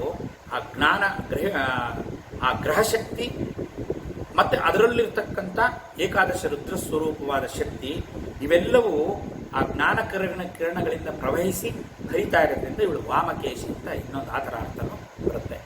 ಈ ವಾಗ್ವಾದಿನಿಯಾಗಿರ್ತಕ್ಕಂಥ ಈ ತಾಯಿ ವಾಮಕೇಶಿ ಇವಳು ಎಲ್ಲಿದ್ದಾಳೆ ಅಂದರೆ, ಎಲ್ಲಿ ವಾಸ ಇದ್ದಾಳೆ? ವನ್ನಿಮಂಡಲ ವಾಸಿನಿ. ವನ್ನಿಮಂಡಲ ಅಂದರೆ ಯಾವುದು? ವನ್ನಿ ಅಂದರೆ ಅಗ್ನಿ ಅಂತ, ಅಗ್ನಿಮಂಡಲ ವಾಸಿನಿ ಅಂದರೆ ಇನ್ನೊಂದು ಪಾಠಾಂತರ ಇದೆ. ಇಲ್ಲಿ ನಾರಾಯಣ ಭಟ್ರು ಸಹಸ್ರನಾಮಕ್ಕೆ ಭಾಷ್ಯ ಬರೆದಾಗ ಅದರಲ್ಲಿ ವನ್ನಿಮಂಡಲ ವಾಸಿನಿ ಅಂದರೆ ಅವಳು ವನ್ನಿ ಕುಂಡಲ ವಾಸಿನಿ ಅಂತ ಹೇಳ್ತಾರೆ. ಆ ವನ್ನಿ ಕುಂಡಲ ವಾಸಿನಿನೂ ಸರಿಯೇ. ಹ್ಯಾಕ್ ಸರಿ ಅಂತ ನಾನು ಹೇಳ್ತೀನಿ. ವನ್ನಿಮಂಡಲ ವಾಸಿನಿ ಅಂದರೆ ವನ್ನಿಮಂಡಲ ಅಂದರೆ ಅಗ್ನಿಮಂಡಲದಲ್ಲಿ ಇವಳಿದ್ದಾಳೆ ತಾಯಿ ಅಂತ. ಅಗ್ನಿಮಂಡಲನೂ 3 ಥರವಾದಂಥ ಒಂದು 3 ಮಂಡಲದಿಂದ ಕೂಡಿದೆ ಅಗ್ನಿ. ಆ ತ್ರಿಕೋಣಾಂತರ್ಗತ 3 ಮಂಡಲ, ಅಗ್ನಿಮಂಡಲ, ಸೋಮಮಂಡಲ ಮತ್ತು ಸೂರ್ಯಮಂಡಲ. ಈ ಅಗ್ನಿಮಂಡಲ, ಚಂದ್ರಮಂಡಲ, ಸೂರ್ಯಮಂಡಲದ ತ್ರಿಕೋಣಾಂತರ್ಗತವಾಗಿರ್ತಕ್ಕಂಥ ಬಿಂದು ಮಂಡಲ ವಾಸಿನಿ ತ್ರಿಕೋಣದಲ್ಲಿ ಇರ್ತಕ್ಕಂಥವಳು ಅಂತ. ಹಾಗಾಗಿ ವನ್ನಿಮಂಡಲ ವಾಸಿನಿ. ವನ್ನಿ ಕುಂಡಲ ಯಾಕೆ ಬಂತು ಅಂದರೆ ಇಲ್ಲಿ ಆ ಕುಂಡಲಿನಿ ಶಕ್ತಿ, ಆ ಬಿಂದು ಸ್ವರೂಪವಾದ ಸಹಸ್ರಾರದಲ್ಲಿ ಬಿಂದು ಸ್ವರೂಪಿಣಿಯಾಗಿ ಆ ಸಹಸ್ರಾರದಲ್ಲಿ ಮೂಲಾಧಾರದಿಂದ ಸಹಸ್ರಾರದವರೆಗೂ ಪ್ರವೇಶಿಸ್ತಕ್ಕಂಥ ಶಕ್ತಿ ಕುಂಡಲಿನಿ ಶಕ್ತಿ ಆದ್ದರಿಂದ ಅದು ವನ್ನಿ ಕುಂಡಲ ವಾಸಿನಿ ಅಂತ ಅವರು ಯಾರು ನಾರಾಯಣ ಭಟ್ರು ಪಾಠಾಂತರ. ಅದು ಸರಿನೇ, ಇದು ಸರಿನೇ. ಆದರೆ ನಾವು ಭಾಸ್ಕರರಾಯರ ಒಂದು ಇದನ್ನೇ ನಾವು ಪ್ರಮಾಣವಾಗಿ ತಗೋತೀವಿ. ಹಾಗಾಗಿ ನಾವು ವನ್ನಿ ಮಂಡಲ ವಾಸಿನಿಯನ್ನೇ ನಾವು ಹೇಳ್ಕೊಂಡು ಹೋಗ್ತಕ್ಕಂಥದ್ದು, ಅದೇ ಎಲ್ಲ ಪ್ರಚಲಿತದಲ್ಲಿ ಇರ್ತಕ್ಕಂಥದ್ದು. ಆದರೆ ಅವರೇನೋ ಬರೆದಿದ್ದಾರೆ, ಅದು ವೈರುಧ್ಯ ಎಲ್ಲೂ ಇಟ್ಕೋಬಾರ್ದು, ಸಮತ್ವನೇ ನಾವು ತೊಗೊಂಡೋಗ್ಬೇಕು. ಎರಡೂ ಸರಿಯಾಗಿಯೇ ಇದೆ. ಇಲ್ಲಿ ಆ ಮೂಲಾಧಾರದಲ್ಲಿ ಅಗ್ನಿಕುಂಡ, ಆ ಮೂಲಾಧಾರದಿಂದ ಕುಂಡಲಿನಿ ಶಕ್ತಿ, ಆ ಕುಂಡಲಿನಿ ಶಕ್ತಿನೇ ವಾಗ್ದೇವಿಗೆ ಕುಂಡಲಿನಿ ಶಕ್ತಿ. ಯಾಕೆ ಅದನ್ನೇ ಅವಳು ವನ್ನಿ ಮಂಡಲ ಅಂತ ಯಾಕೆ ಹೇಳಿದ್ದಾರೆ ಅಂದರೆ, ವನ್ನಿ ಅಂದರೆ ಅಗ್ನಿಮಂಡಲ ಅಂತ ಯಾಕೆ ಕರೀತಾರೆ ಅಂದರೆ, ಅಗ್ನಿನೇ ವಾಚಿ. ನಿರ್ಮೇ ವಾಚಿ ಶ್ರುತಃ ವಾಗ್ ಹೃದಯೇ ಹೃದಯಂ ಮಯಿ ಅಹಮೃತೇ ಅಮೃತಂ ಬ್ರಹ್ಮಣಿ. ಇದೇ ರಹಸ್ಯ ಅಲ್ಲಿರೋದು. ನಾವು ಈ ರುದ್ರ ಪಠನೆ ಮಾಡಬೇಕಾದ್ರೆ, ಲಘುನ್ಯಾಸ ಮಹಾನ್ಯಾಸಿಗಳನ್ನ ಮಾಡಬೇಕಾದ್ರೆ ಈ ಮಂತ್ರ ಹೇಳ್ತೀವಿ, ಆಯಿತಾ? ಅಲ್ಲಿ ಬಹಳ ಸ್ಪಷ್ಟವಾಗಿ ಅಗ್ನಿರ್ಮೇ ವಾಚಿ ಶ್ರುತಃ, ವಾಕು ಅಗ್ನಿ ಮತ್ತು ವಾಯು ಎರಡು ಶಕ್ತಿ ಸೇರಿಬಿಟ್ಟು ವೈಖರಿಯಿಂದ ವಾಕಾಗಿ ಆಚೆ ಬರುತ್ತೆ ಅಂತ ನಾವು ನಿನ್ನೆ ಎಲ್ಲ ವಿಚಾರ ಮಾಡಿದ್ದೀವಿ. ಹಾಗಾಗಿ ಆ ವಾಕ್ ಶಕ್ತಿ ಅಗ್ನಿ ಒಳಗಡೆ ಸಮ್ಮಿಳಿತನವಾಗಿ ವಾಕ್ ಹೃದಯ ಇಲ್ಲಿದೆ, ಹೃದಯ ಸ್ಥಾನದಿಂದ ಬರುತ್ತೆ. ಹೃದಯ, ಹ್ರೀಂಕಾರಿ, ಹ್ರೀಮತಿ, ಹೃದಯ ಎಲ್ಲ ನಾಮಗಳಿಗೂ ಅನುಬಂಧ ಹಿಂಗೆ ನೋಡ್ಕೊಂಡು ಹೋಗ್ಬೇಕು. ಆ ಹೃದಯ ಮಂಡಲ ವಾಸಿನಿ ಅನಾಹತದಲ್ಲಿ ಆ ವಿಷ್ಣು ಗ್ರಂಥಿ ವಿಭೇದಿನಿಯಾಗಿರ್ತಕ್ಕಂಥ ತಾಯಿ ವಾಕ್ ಹೃದಯೇ ಹೃದಯ ಮಯಿ ಅಹಂ ಅಮೃತೇ ಅಹಂ ಸ್ವರೂಪವಾದ ಆತ್ಮ. ಅಹಮಾತ್ಮ ಇದಂ ಪೃಥಿವಿ ಪಿಚ್ಚಂ ಪ್ರತಿಷ್ಠಾನ. ಅಹಮ್ಮೇ ಆತ್ಮ. ಇಲ್ಲಿ ನಮಗೆ ಅಜ್ಞಾನ ಪರವಾಗಿ ಅಹಂಕಾರವಾಗಿ ವ್ಯಕ್ತವಾಗಿದೆ. ಆ ಯಥಾರ್ಥ ಜ್ಞಾನ ಪ್ರಾಪ್ತಿಯಾದಾಗ ಅಹಂಕಾರವೇ ಆತ್ಮಸ್ವರೂಪ ಅಂತ ಗೊತ್ತಾಗುತ್ತೆ. ಅಹಂ ಅಮೃತೇ ಅಮೃತ ಬ್ರಹ್ಮಣಿ. ಇಲ್ಲಿ ಆ ಅನಾಥದಿಂದ ಆಗ್ನಾಗೆ ಬಂದು ಆಗ್ನಾದಿಂದ ಸಹಸ್ರಾರ ಚಂದ್ರಮಂಡಲಕ್ಕೆ ಹೋದಾಗ, ಸಹಸ್ರಾರಕ್ಕೆ ಹೋದಾಗ ಅಲ್ಲಿ ಸುಧಾಮೃತ ಪಾನ ಆಗುತ್ತೆ, ಅಮೃತ ಬರುತ್ತೆ. ಆದ್ದರಿಂದ ಆ ಅಮೃತ ಸ್ವರೂಪಿಣಿ ಅಹಂ ಅಮೃತೆ ಅಂತ ಈ ಥರ ಮಂತ್ರ ಬರುತ್ತೆ. ಅದನ್ನೇ ಇಲ್ಲಿ ವನ್ಯಮಂಡಲ ವಾಸಿನಿ ಅಂತ, ಅದಕ್ಕೆ ಒಂದು ವೇದಪರವಾದ ಒಂದು ಶ್ರುತಿ ಆಧಾರವನ್ನು ನಾವು ಇಲ್ಲಿ ಈ ನಾಮಕ್ಕೆ ನೋಡ್ತೀವಿ. ಹಾಗಾಗಿ ಈ ವಾಗ್ದೇವತಾವಾದ ಈ ಮಂತ್ರ ವಿಶೇಷಣ ಬಹಳ ವಿಶೇಷವಾಗಿರ್ತಕ್ಕಂಥದ್ದು. ಇವಳು ವನ್ಯಮಂಡಲದಲ್ಲಿ ಸ್ಥಿತವಾಗಿರ್ತಕ್ಕಂಥವಳು. ಇವಳನ್ನ ಯಾವ ರೀತಿ ಆರಾಧನೆ ಮಾಡಬೇಕು. ಇನ್ನು ಭಕ್ತಿಮತ್ ಕಲ್ಪಲತಿಕಾ ಪಶುಪಾಶ ವಿಮೋಚನಿ ಸಮೃತಾಶೇಷ ಪಾಷಂಡ ಸದಾಚಾರ ಪ್ರವರ್ತಿಕ. ಈಗ ನೋಡೋಣ, ಭಕ್ತಿಮತ್ ಕಲ್ಪಲತಿಕಾ. ಇಲ್ಲಿ ಭಕ್ತಿಮತ್, ಇದು ಈ ಭಕ್ತಿಮತ್ ಕಲ್ಪಲತಿಕಾ ವಾಗ್ವಾದಿನಿ ವಾಮಕೇಶಿ ವನ್ಯಮಂಡಲ ವಾಸಿನಿ ಮಾಡಿ ಏನು ನಾವು ಯಾವ ವಾಕ್ಮಂತ್ರ ಸ್ವರೂಪಿಣಿ ವಾಗ್ದೇವಿಯ ಆರಾಧನೆ ಹೇಳ್ತಾ ಇದ್ದೀವಿ, ಅದಕ್ಕೆ ಸಂಬಂಧಪಟ್ಟಿದೆ. ಅವಳನ್ನು ಯಾವ ರೀತಿ ನಾವು ಅನುಸಂಧಾನ ಮಾಡಬೇಕು ಅಂದರೆ ಭಕ್ತಿಮತ್ ಅಂದರೆ ಭಕ್ತಿಯಿಂದ, ಭಕ್ತಿ ಮಾರ್ಗದಲ್ಲಿ ಅವಳನ್ನು ನಾವು ಔಪಾಸನೆ ಮಾಡಿದರೆ ಕಲ್ಪಲತಿಕಾ, ಆ ಭಕ್ತರಿಗೆ, ಭಕ್ತಿಮತ್ ಅಂದರೆ ಅಂತಹ ಭಕ್ತಿಯಿಂದ ಆರಾಧಿಸಲ್ಪಡುವ ಭಕ್ತರಿಗೆ ಕಲ್ಪಲತೆ ಅಂದರೆ ಕಲ್ಪವೃಕ್ಷ. ಕಲ್ಪವೃಕ್ಷ ದೊಡ್ಡದು ಅಂತ ಇಟ್ಕೊಳ್ಳಿ, ದೊಡ್ಡದಾಗಿ. ಆ ವೃಕ್ಷ ಯಾವ ಥರ ಇರುತ್ತೆ? ಮೊದಲು ಒಂದು ಸಣ್ಣ ಗಿಡ ಆಗುತ್ತೆ, ಗಿಡ ಆಗಿ ಒಂದು ಲತೆ ಆಗುತ್ತೆ, ಲತೆ ಅಂದರೆ ಬಳ್ಳಿ ಆಗುತ್ತೆ. ಆ ಲತೆಯಲ್ಲಿದ್ದರೂ ಅದು ಹಾಗೆ ಕೊಡುತ್ತೆ, ಅದೇ ಫಲ ಕೊಡುತ್ತೆ. ಈಗ ಲಲಿತಾ ಮಹಾ ತ್ರಿಪುರ ಸುಂದರಿ ಮೊದಲು 9 ವರ್ಷದ ಪ್ರಾಯದ ಬಾಲಾರೂಪವಾಗಿ ಪ್ರಕಟ ಆಗ್ತಾಳೆ. ಆ ಬಾಲಾಗೇನು ಶಕ್ತಿ ಕಮ್ಮಿನೇ. ಆ ಮಂತ್ರಿಣಿ ದಂಡಿನಿ ದೇವತೆಯವರೇ ಅವಳ ಆಟ ಟಾಪ ನೋಡ್ಬಿಟ್ಟು ಹೆದರ್ಬಿಡ್ತಾರೆ ಯುದ್ಧ ಮಾಡ್ಬೇಕಾದ್ರೆ. ಆ ಪೂರ್ತಿ ಅಂದರೆ ಅಷ್ಟು ಶಕ್ತಿ ಆ ಬಾಲಾಗೆ ಇದೆ. ಹಾಗೆ ಇಲ್ಲಿ ನಾವು ಆ ಕಲ್ಪಲತೆಗೂ ಕಲ್ಪವೃಕ್ಷದ ಶಕ್ತಿ ಇದೆ ಅಂತ. ಕಲ್ಪವೃಕ್ಷ, ಕಲ್ಪವ್ರತೆ, ಕಲ್ಪಲತಾ ಎರಡು ಒಂದೇ. ಕಲ್ಪವೃಕ್ಷ ಅಂತ ಯಾಕೆ ಕರೀತಾರೆ ಅಂದರೆ ನಮ್ಮ ಕಾಮನೆಗಳನ್ನು ಏನು ಕೇಳಿದರೂ ಕೊಡ್ತಕ್ಕಂಥ ಶಕ್ತಿ ಇರೋದಕ್ಕೆ ಕಲ್ಪವೃಕ್ಷ ಅಂತ ಕರೀತಾರೆ. ಕಲ್ಪಲತೆನೂ ಅದೇ. ಕಲ್ಪಲತೆನೂ ನಾವು ಏನು ಕಾಮ್ಯವನ್ನು ಕೋರ್ಕೋತೀವಿ ಆ ಕಾಮ್ಯವನ್ನು ಕೊಡೋದ್ರಿಂದ ಅದು ಭಕ್ತಿ ಮತ್ತು ಕಲ್ಪಲತಿಕಾ. ಇಲ್ಲಿ ನೋಡಿ, ಈ ರೀತಿ ಆರಾಧನೆ ಮಾಡ್ಕೊಂಡ್ಬಂದ್ರೆ ಅದಕ್ಕೆ ಏನು ಫಲ? ಅಲ್ಲೇ ಫಲ. ಇದು ಫಲ ಸ್ವರೂಪನ ಹೇಳ್ತಾ ಇದ್ದಾರೆ. ಪಶುಪಾಶ ವಿಮೋಚನಿ. ಇದನ್ನ ಇಲ್ಲಿ ಪಶುಪಾಶ, ಇದು ಪಾಶುಪತಾಸ್ತ್ರ ಅಂತ. ಪಾಶುಪಥ ಅಂತಲೇ ಒಂದು ಪಥ, ಒಂದು ಉಪಾಸನಾ ಕ್ರಮ. ಆ ಪಾಶುಪಥ ಕ್ರಮದಲ್ಲಿ ಬರ್ತಕ್ಕಂಥ ವಿಶೇಷ ಇಲ್ಲಿ ವಿದ್ಯೆ, ಇದು ಪಾಶುಪಥ ವಿದ್ಯೆ ಅಂತಲೇ ನಾವು ಹೇಳಬಹುದು. ಈ ಶ್ರೀವಿದ್ಯಾ ಈ ಉಪಾಸನೆಯ ಫಲವನ್ನು ಇಲ್ಲಿ ಹೇಳ್ತಾರೆ. ಇಲ್ಲಿ ಪಶು ಅಂದರೆ ಏನು? ಪಶು ಅಂತಂದರೆ ಪಶು, ಪಾಶ, ಎರಡು ಒಂದು ಸಮನ್ವಯ ಇರ್ತಕ್ಕಂಥ ಪದಗಳು. ಪಶು ಅಂದರೆ ಯಾರು ಅಂದರೆ ಪಾಶದಿಂದ ಯಾವುದು ಬಂಧಿಸಲ್ಪಟ್ಟಿದೆಯೋ ಅದಕ್ಕೆ ಪಶು ಅಂತ ಹೆಸರು. ನಮ್ಮದು ಯಾವುದೇ ಪೆಟ್ಸ್ ಅನಿಮಲ್ಸ್ ಏನಿದೆ, ಈ ನಾಯಿ, ಬೆಕ್ಕು, ಹಸು, ಎಮ್ಮೆ, ಕುದುರೆ ಮತ್ತು ಆನೆ, ಯಾವುದನ್ನೇ ನಾವು ಅದನ್ನು ಪಾಲಿಸೋದಕ್ಕೆ ಶುರು ಮಾಡಿದರೆ ಪಶುಗಳು ಅಂತ ಅವಕ್ಕೆ ಒಂದು ಹಗ್ಗ ಕಟ್ಕೊಂಡು ಹೋಗ್ತೀವಿ. ಯಾಕೆ? ಅದನ್ನು ಪಾಶದಿಂದ ಬಂಧಿಸಿ ಕರ್ಕೊಂಡು ಹೋಗ್ತೀವಿ. ಯಾವುದು ಪಾಶದಿಂದ ಬಂಧಿಸಲ್ಪಟ್ಟಿದೆಯೋ ಅದು ಪಶು. ಹಾಗಾದರೆ ನಾವು ಅಲ್ಲಿ ಸ್ವತಂತ್ರರ ನಮಗೆ ಯಾವುದು ಪಾಶ ಇಲ್ವೇ? ಅಷ್ಟಿಗೆ ಬರುತ್ತೆ ಮೊದಲಿಗೆ. ರಾಗಸ್ವರೂಪ ಪಾಶಾಢ್ಯ ಕ್ರೋಧಾಕಾರ ಅಂಕುಶೋಜ್ವಲ, ಎಷ್ಟು ಪಾಶಗಳು, ಒಂದೇ ಎರಡೇ. ಆ ಪಶುಗಳಿಗೆ ಒಂದೇ ಪಾಶ, ಒಂದೇ ಹಗ್ಗ ನಾವು ಹಿಡ್ಕೊಳ್ಳೋದು ಕಟ್ಟಿ. ನಮಗೆ ಅನೇಕ ವಿಧವಾದ ಪಾಶಗಳು, ಶರೀರ ಸ್ವರೂಪ ಪಾಶ ಇಲ್ಲದೆ ಇದ್ದರೂ ಮಾನಸಿಕವಾಗಿ ಭಾವನಾತ್ಮಕವಾಗಿ ಅನೇಕ ಪಾಶಗಳಿಂದ ಬಂಧಿತರಾಗಿರ್ತಕ್ಕಂಥವ್ರು ನಾವು. ಹಾಗಾಗಿ ಪಶು ಪಾಶ ವಿಮೋಚಿನಿ, ಇಲ್ಲಿ ನಾವು ಪಶುಗಳೇ, ಯಾವುದೋ ಪ್ರಾಣಿಗಳ ಬಂಧ ಬಿಡಿಸ್ತಕ್ಕಂಥವಳು ಅಂತ ಸೀಮಿತ ಅರ್ಥ ಮಾಡಬಾರದು. ಪಶು ಸ್ವರೂಪರಾಗ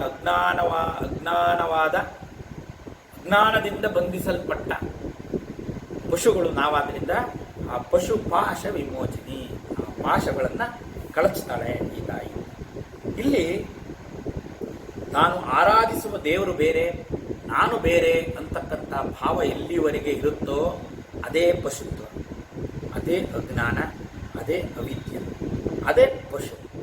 ಅದು ಯಾವಾಗ ಅದನ್ನು ಕಳಚ್ತಾಳೆ ಅಮ್ಮ, ಅಂದರೆ ಆ ಅಜ್ಞಾನವನ್ನು ಕಳಿಸಿ ಅವಳು ಬೇರೆ ಅಲ್ಲ ನಾವು ಬೇರೆ ಅಲ್ಲ ಅಂತಕ್ಕಂಥ ಒಂದು ಭಾವವನ್ನು ಬರೆಸ್ತಾಳೆ ಆ ತಾಯಿ. ಅಲ್ಲಿಗೆ ಬ್ರಹ್ಮವಿದ್ಯಾ ಪ್ರಾಪ್ತಿಯಾಗಿ ಆತ್ಮ ಸಾಕ್ಷಾತ್ಕಾರ ಆದರೆ ಆ ಭಾವ ಬರುತ್ತೆ.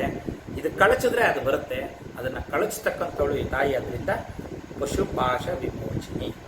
ಇಲ್ಲಿ ಪಶುತ್ವ ಅಂದರೆ ಅಜ್ಞಾನ, ಅದನ್ನು ಹೋಗಲಾಡಿಸುವವಳು. ಹೇಗೆ? ದೇಶಕಾಲ ಪರಿಮಿತಿಯಲ್ಲಿ ಯಾವುದು ಒಳಪಟ್ಟಿದೆಯೋ ಅದೆಲ್ಲ ಪಾಶ. ಆ ದೇಶ ಕಾಲ ಪರಿಮಿತಿಯನ್ನು ಪಾಶದಿಂದ ಬಂಧಿತರಾದ ಜೀವರನ್ನು, ನಮ್ಮನ್ನು ಆ ದೇಶಕಾಲ ಪರಿಚ್ಛಿನ್ನ ಅಂತ ನಾಮ ಬರುತ್ತೆ. ದೇಶಕಾಲ ಪರಿಮಿತಿಯನ್ನು ತೊಡೆದು ಹಾಕಿ ಆ ಪಾಶಗಳನ್ನು ನಿವಾರಣೆ ಮಾಡಿ ಅದನ್ನು ನಿವಾರಣೆ ಮಾಡ್ತಾರೆ. ಈಗ ಒಂದು ಯೋಚನೆ ಮಾಡಿ, ನಮಗೆ ಇರ್ತಕ್ಕಂಥ ಪಾಶನ ಯಾರು ನಿವಾರಿಸ್ಬೇಕು? ಈಗ ಪಶುಗಳಿಗೆ ಪಾಶವನ್ನು ಯಾರು ಕಟ್ಟಿರುತ್ತಾರೋ ಆ ಕಟ್ಟಿರೋರೇ ಬಿಚ್ಚಬೇಕು. ಈಗ ನಾವು ಪಶುಗಳಿಗೆ ನಾವೇ ಹಗ್ಗ ಕಟ್ತೀವಿ, ನಾವೇ ಬಿಚ್ಚಬೇಕು. ಯಾರು ಕಟ್ಟಿರ್ತಾರೋ ಅವರೇ ಬಿಚ್ಚಬೇಕು. ಈಗ ಈ ಈ ಪಾಶ ಬಂಧ ನಮಗೆ ಯಾರು ಮಾಡಿದ್ದು? ಅಮ್ಮನವರದ್ದೇ ಅದು. ಅಮ್ಮನವರ ಮಾಯೆಯಿಂದಲೇ ನಾವು ಈ ಪಾಶ ಬಂಧಕ್ಕೆ ಒಳಗಾಗಿದ್ದೀವಿ. ಅದನ್ನು ನಿವಾರಣೆ ಮಾಡಬೇಕಾಗಿರೋರು ಅವರೇ. ಆದ್ದರಿಂದ ಪಶುಪಾಶ ವಿಮೋಚಿನಿ ಅಂತಕ್ಕಂಥ ಅದ್ಭುತ ನಾಮ. ಈ ಈಶ್ವರ, ಜೀವ ಮತ್ತು ಪಾಶ, ಇಲ್ಲಿ ಪಾಶ ಅಂತ ತೆಗೆದುಬಿಟ್ರೆ ಈಶ್ವರ ಮತ್ತು ಜೀವ ಇವರೆಲ್ಲ ಒಂದು ಪಾಶದಿಂದ ಬಂಧಿಸಲ್ಪಟ್ಟಿದ್ದಾರೆ. ಇಲ್ಲಿ ಪಾಶವನ್ನು ತೆಗೆದುಬಿಟ್ರೆ ಈಶ್ವರ ಜೀವ ಎರಡೇ ಉಳ್ಕೊಳ್ಳುತ್ತೆ. ಆ ಜೀವ ಈಶ್ವರ ಎರಡು ಒಂದೇ ಅನ್ನೋ ಭಾವ ಬಂದ್ಬಿಡುತ್ತೆ. ಹಾಗಾಗಿ ಆ ಒಂದು ಶುದ್ಧ ಜ್ಞಾನ ಪ್ರಾಪ್ತಿ ಮಾಡ್ತಕ್ಕಂಥವಳು ಇವಳಾದ್ರಿಂದ ಪಶುಪಾಶ ವಿಮೋಚನೆ. ಇನ್ನು ಮುಂದಿದ್ದು ಬಹಳ ವಿಶೇಷವಾದ ನಾಮ ಸಂವೃತಾಶೇಷ ಪಾಷಂಡ. ಇಲ್ಲಿ ಸಂವೃತ ಶೇಷ ಪಾಷಂಡ.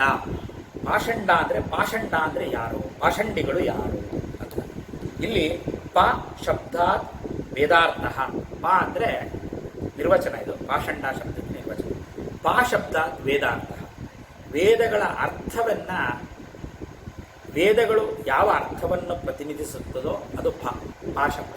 ಸಣ್ಣ ಪ ಅಲ್ಲ, ಪ ಶಬ್ದಾತ್ ವೇದಾರ್ಥಾತ್ ಖಂಡಾತ್ ತಸ್ಯ ಖಂಡಿಕಾ. ಅಂದರೆ ಖಂಡಾತ್ ತಸ್ಯ ಖಂಡಿಕಾ. ಆ ವೇದಗಳು ಯಾವ ಶುದ್ಧ ಅರ್ಥವನ್ನು ಕೊಡುತ್ತೋ ಆ ಅರ್ಥಗಳನ್ನು ಖಂಡಿಸುವವರು ಪಾಷಂಡಿಗಳು. ಪಾಷಂಡಿಗಳು ಅಂದರೆ ವೇದ ವಿರೋಧಿಗಳು, ವೇದ ವಿರೋಧ ಕಾರ್ಯವನ್ನು ಮಾಡ್ತಕ್ಕಂಥವರು ಪಾಷಂಡಿಗಳು. ಇಲ್ಲಿ ಈ ಅಂದರೆ ಪಾಶಬ್ದಾತ್ ವೇದಾರ್ಥಾತ್ ಖಂಡಾತ್ ತಸ್ಯ ಖಂಡಿಕಾ ಇತಿ ಪಾಷಂಡ ಅಂತ ಹೇಳುತ್ತೆ. ಅಂದರೆ ಖಂಡಿಸೋರು ಅಂದರೆ ನಿಂದಿಸೋರು ಅಂತ. ಈ ವೇದ ವಿರುದ್ಧವಾದ ಕರ್ಮವನ್ನು ಆಚರಿಸುವವರು ಮತ್ತು ಅವರು ಇರ್ತಕ್ಕಂಥ ಆ ವೇದ ವಿರೋಧವಾದ ಕಾರ್ಯಗಳನ್ನು ಮಾಡ್ತಕ್ಕಂಥ ಕಾಲ ಯಾವುದು? ಇದೇ ಕಲಿಗಾಲ. ಈ ಕಲಿಗಾಲದಲ್ಲಿ ಇದು ಅವಿಚ್ಛಿನ್ನವಾಗಿ ನಡೀತಾ ಇದೆ, ನಿರಂತರವಾಗಿ ನಡೀತಾ ಇದೆ. ಒಂದೊಂದ್ಸರಿ ನಾವೇ ವಿರೋಧಿಸ್ಬಿಡ್ತೀವಿ, ಬೇಜಾರಾಗ್ಬಿಟ್ಟು ಏನಪ್ಪ ಇದೆಲ್ಲ ಅಂದರೆ ಆ ಕಲಿ ಪ್ರಭಾವಕ್ಕೊಳಗಾಗಿರ್ತಕ್ಕಂಥ ಈ ಕಲಿಯುಗದಲ್ಲಿ ಕಲಿ ಪ್ರಭಾವಕ್ಕೆ ಒಳಗಾಗಿರ್ತಕ್ಕಂಥ ಪ್ರತಿಯೊಬ್ಬರು ಅಂದರೆ ಹೆಚ್ಚಿನ ಜನ ಇವತ್ತು ಪಾಷಂಡಿಗಳಿಂದಲೇ ತುಂಬಿದ್ದಾರೆ. ಒಂದು ವೇದವನ್ನು ಓದೋರು ಕಡಿಮೆ, ವೇದ ಯಾರು ಓದ್ತಾ ಇಲ್ಲ, ಓದಿದ್ರು ಅದನ್ನ ಅರ್ಥ ಮಾಡ್ಕೊಳ್ಳೋರು ತುಂಬ ಕಡಿಮೆ. ಅರ್ಥ ಮಾಡ್ಕೊಂಡ್ರು ಆ ಮಾರ್ಗದಲ್ಲಿ ಸಂಚರಿಸ್ತಕ್ಕಂಥವ್ರು ಅತಿ ವಿರಳ. ಇನ್ನು ಅನುಷ್ಠಾನಪರರಾಗಿ ಸಾಧನೆ ಮಾಡಿ ಮುಕ್ತಿ ಮೋಕ್ಷವಂತಕ್ಕಂಥದ್ದು ಅತಿ ದುರ್ಲಭವಾಗಿರ್ತಕ್ಕಂಥ ಈ ಕಾಲ ಕಲಿಗಾಲ.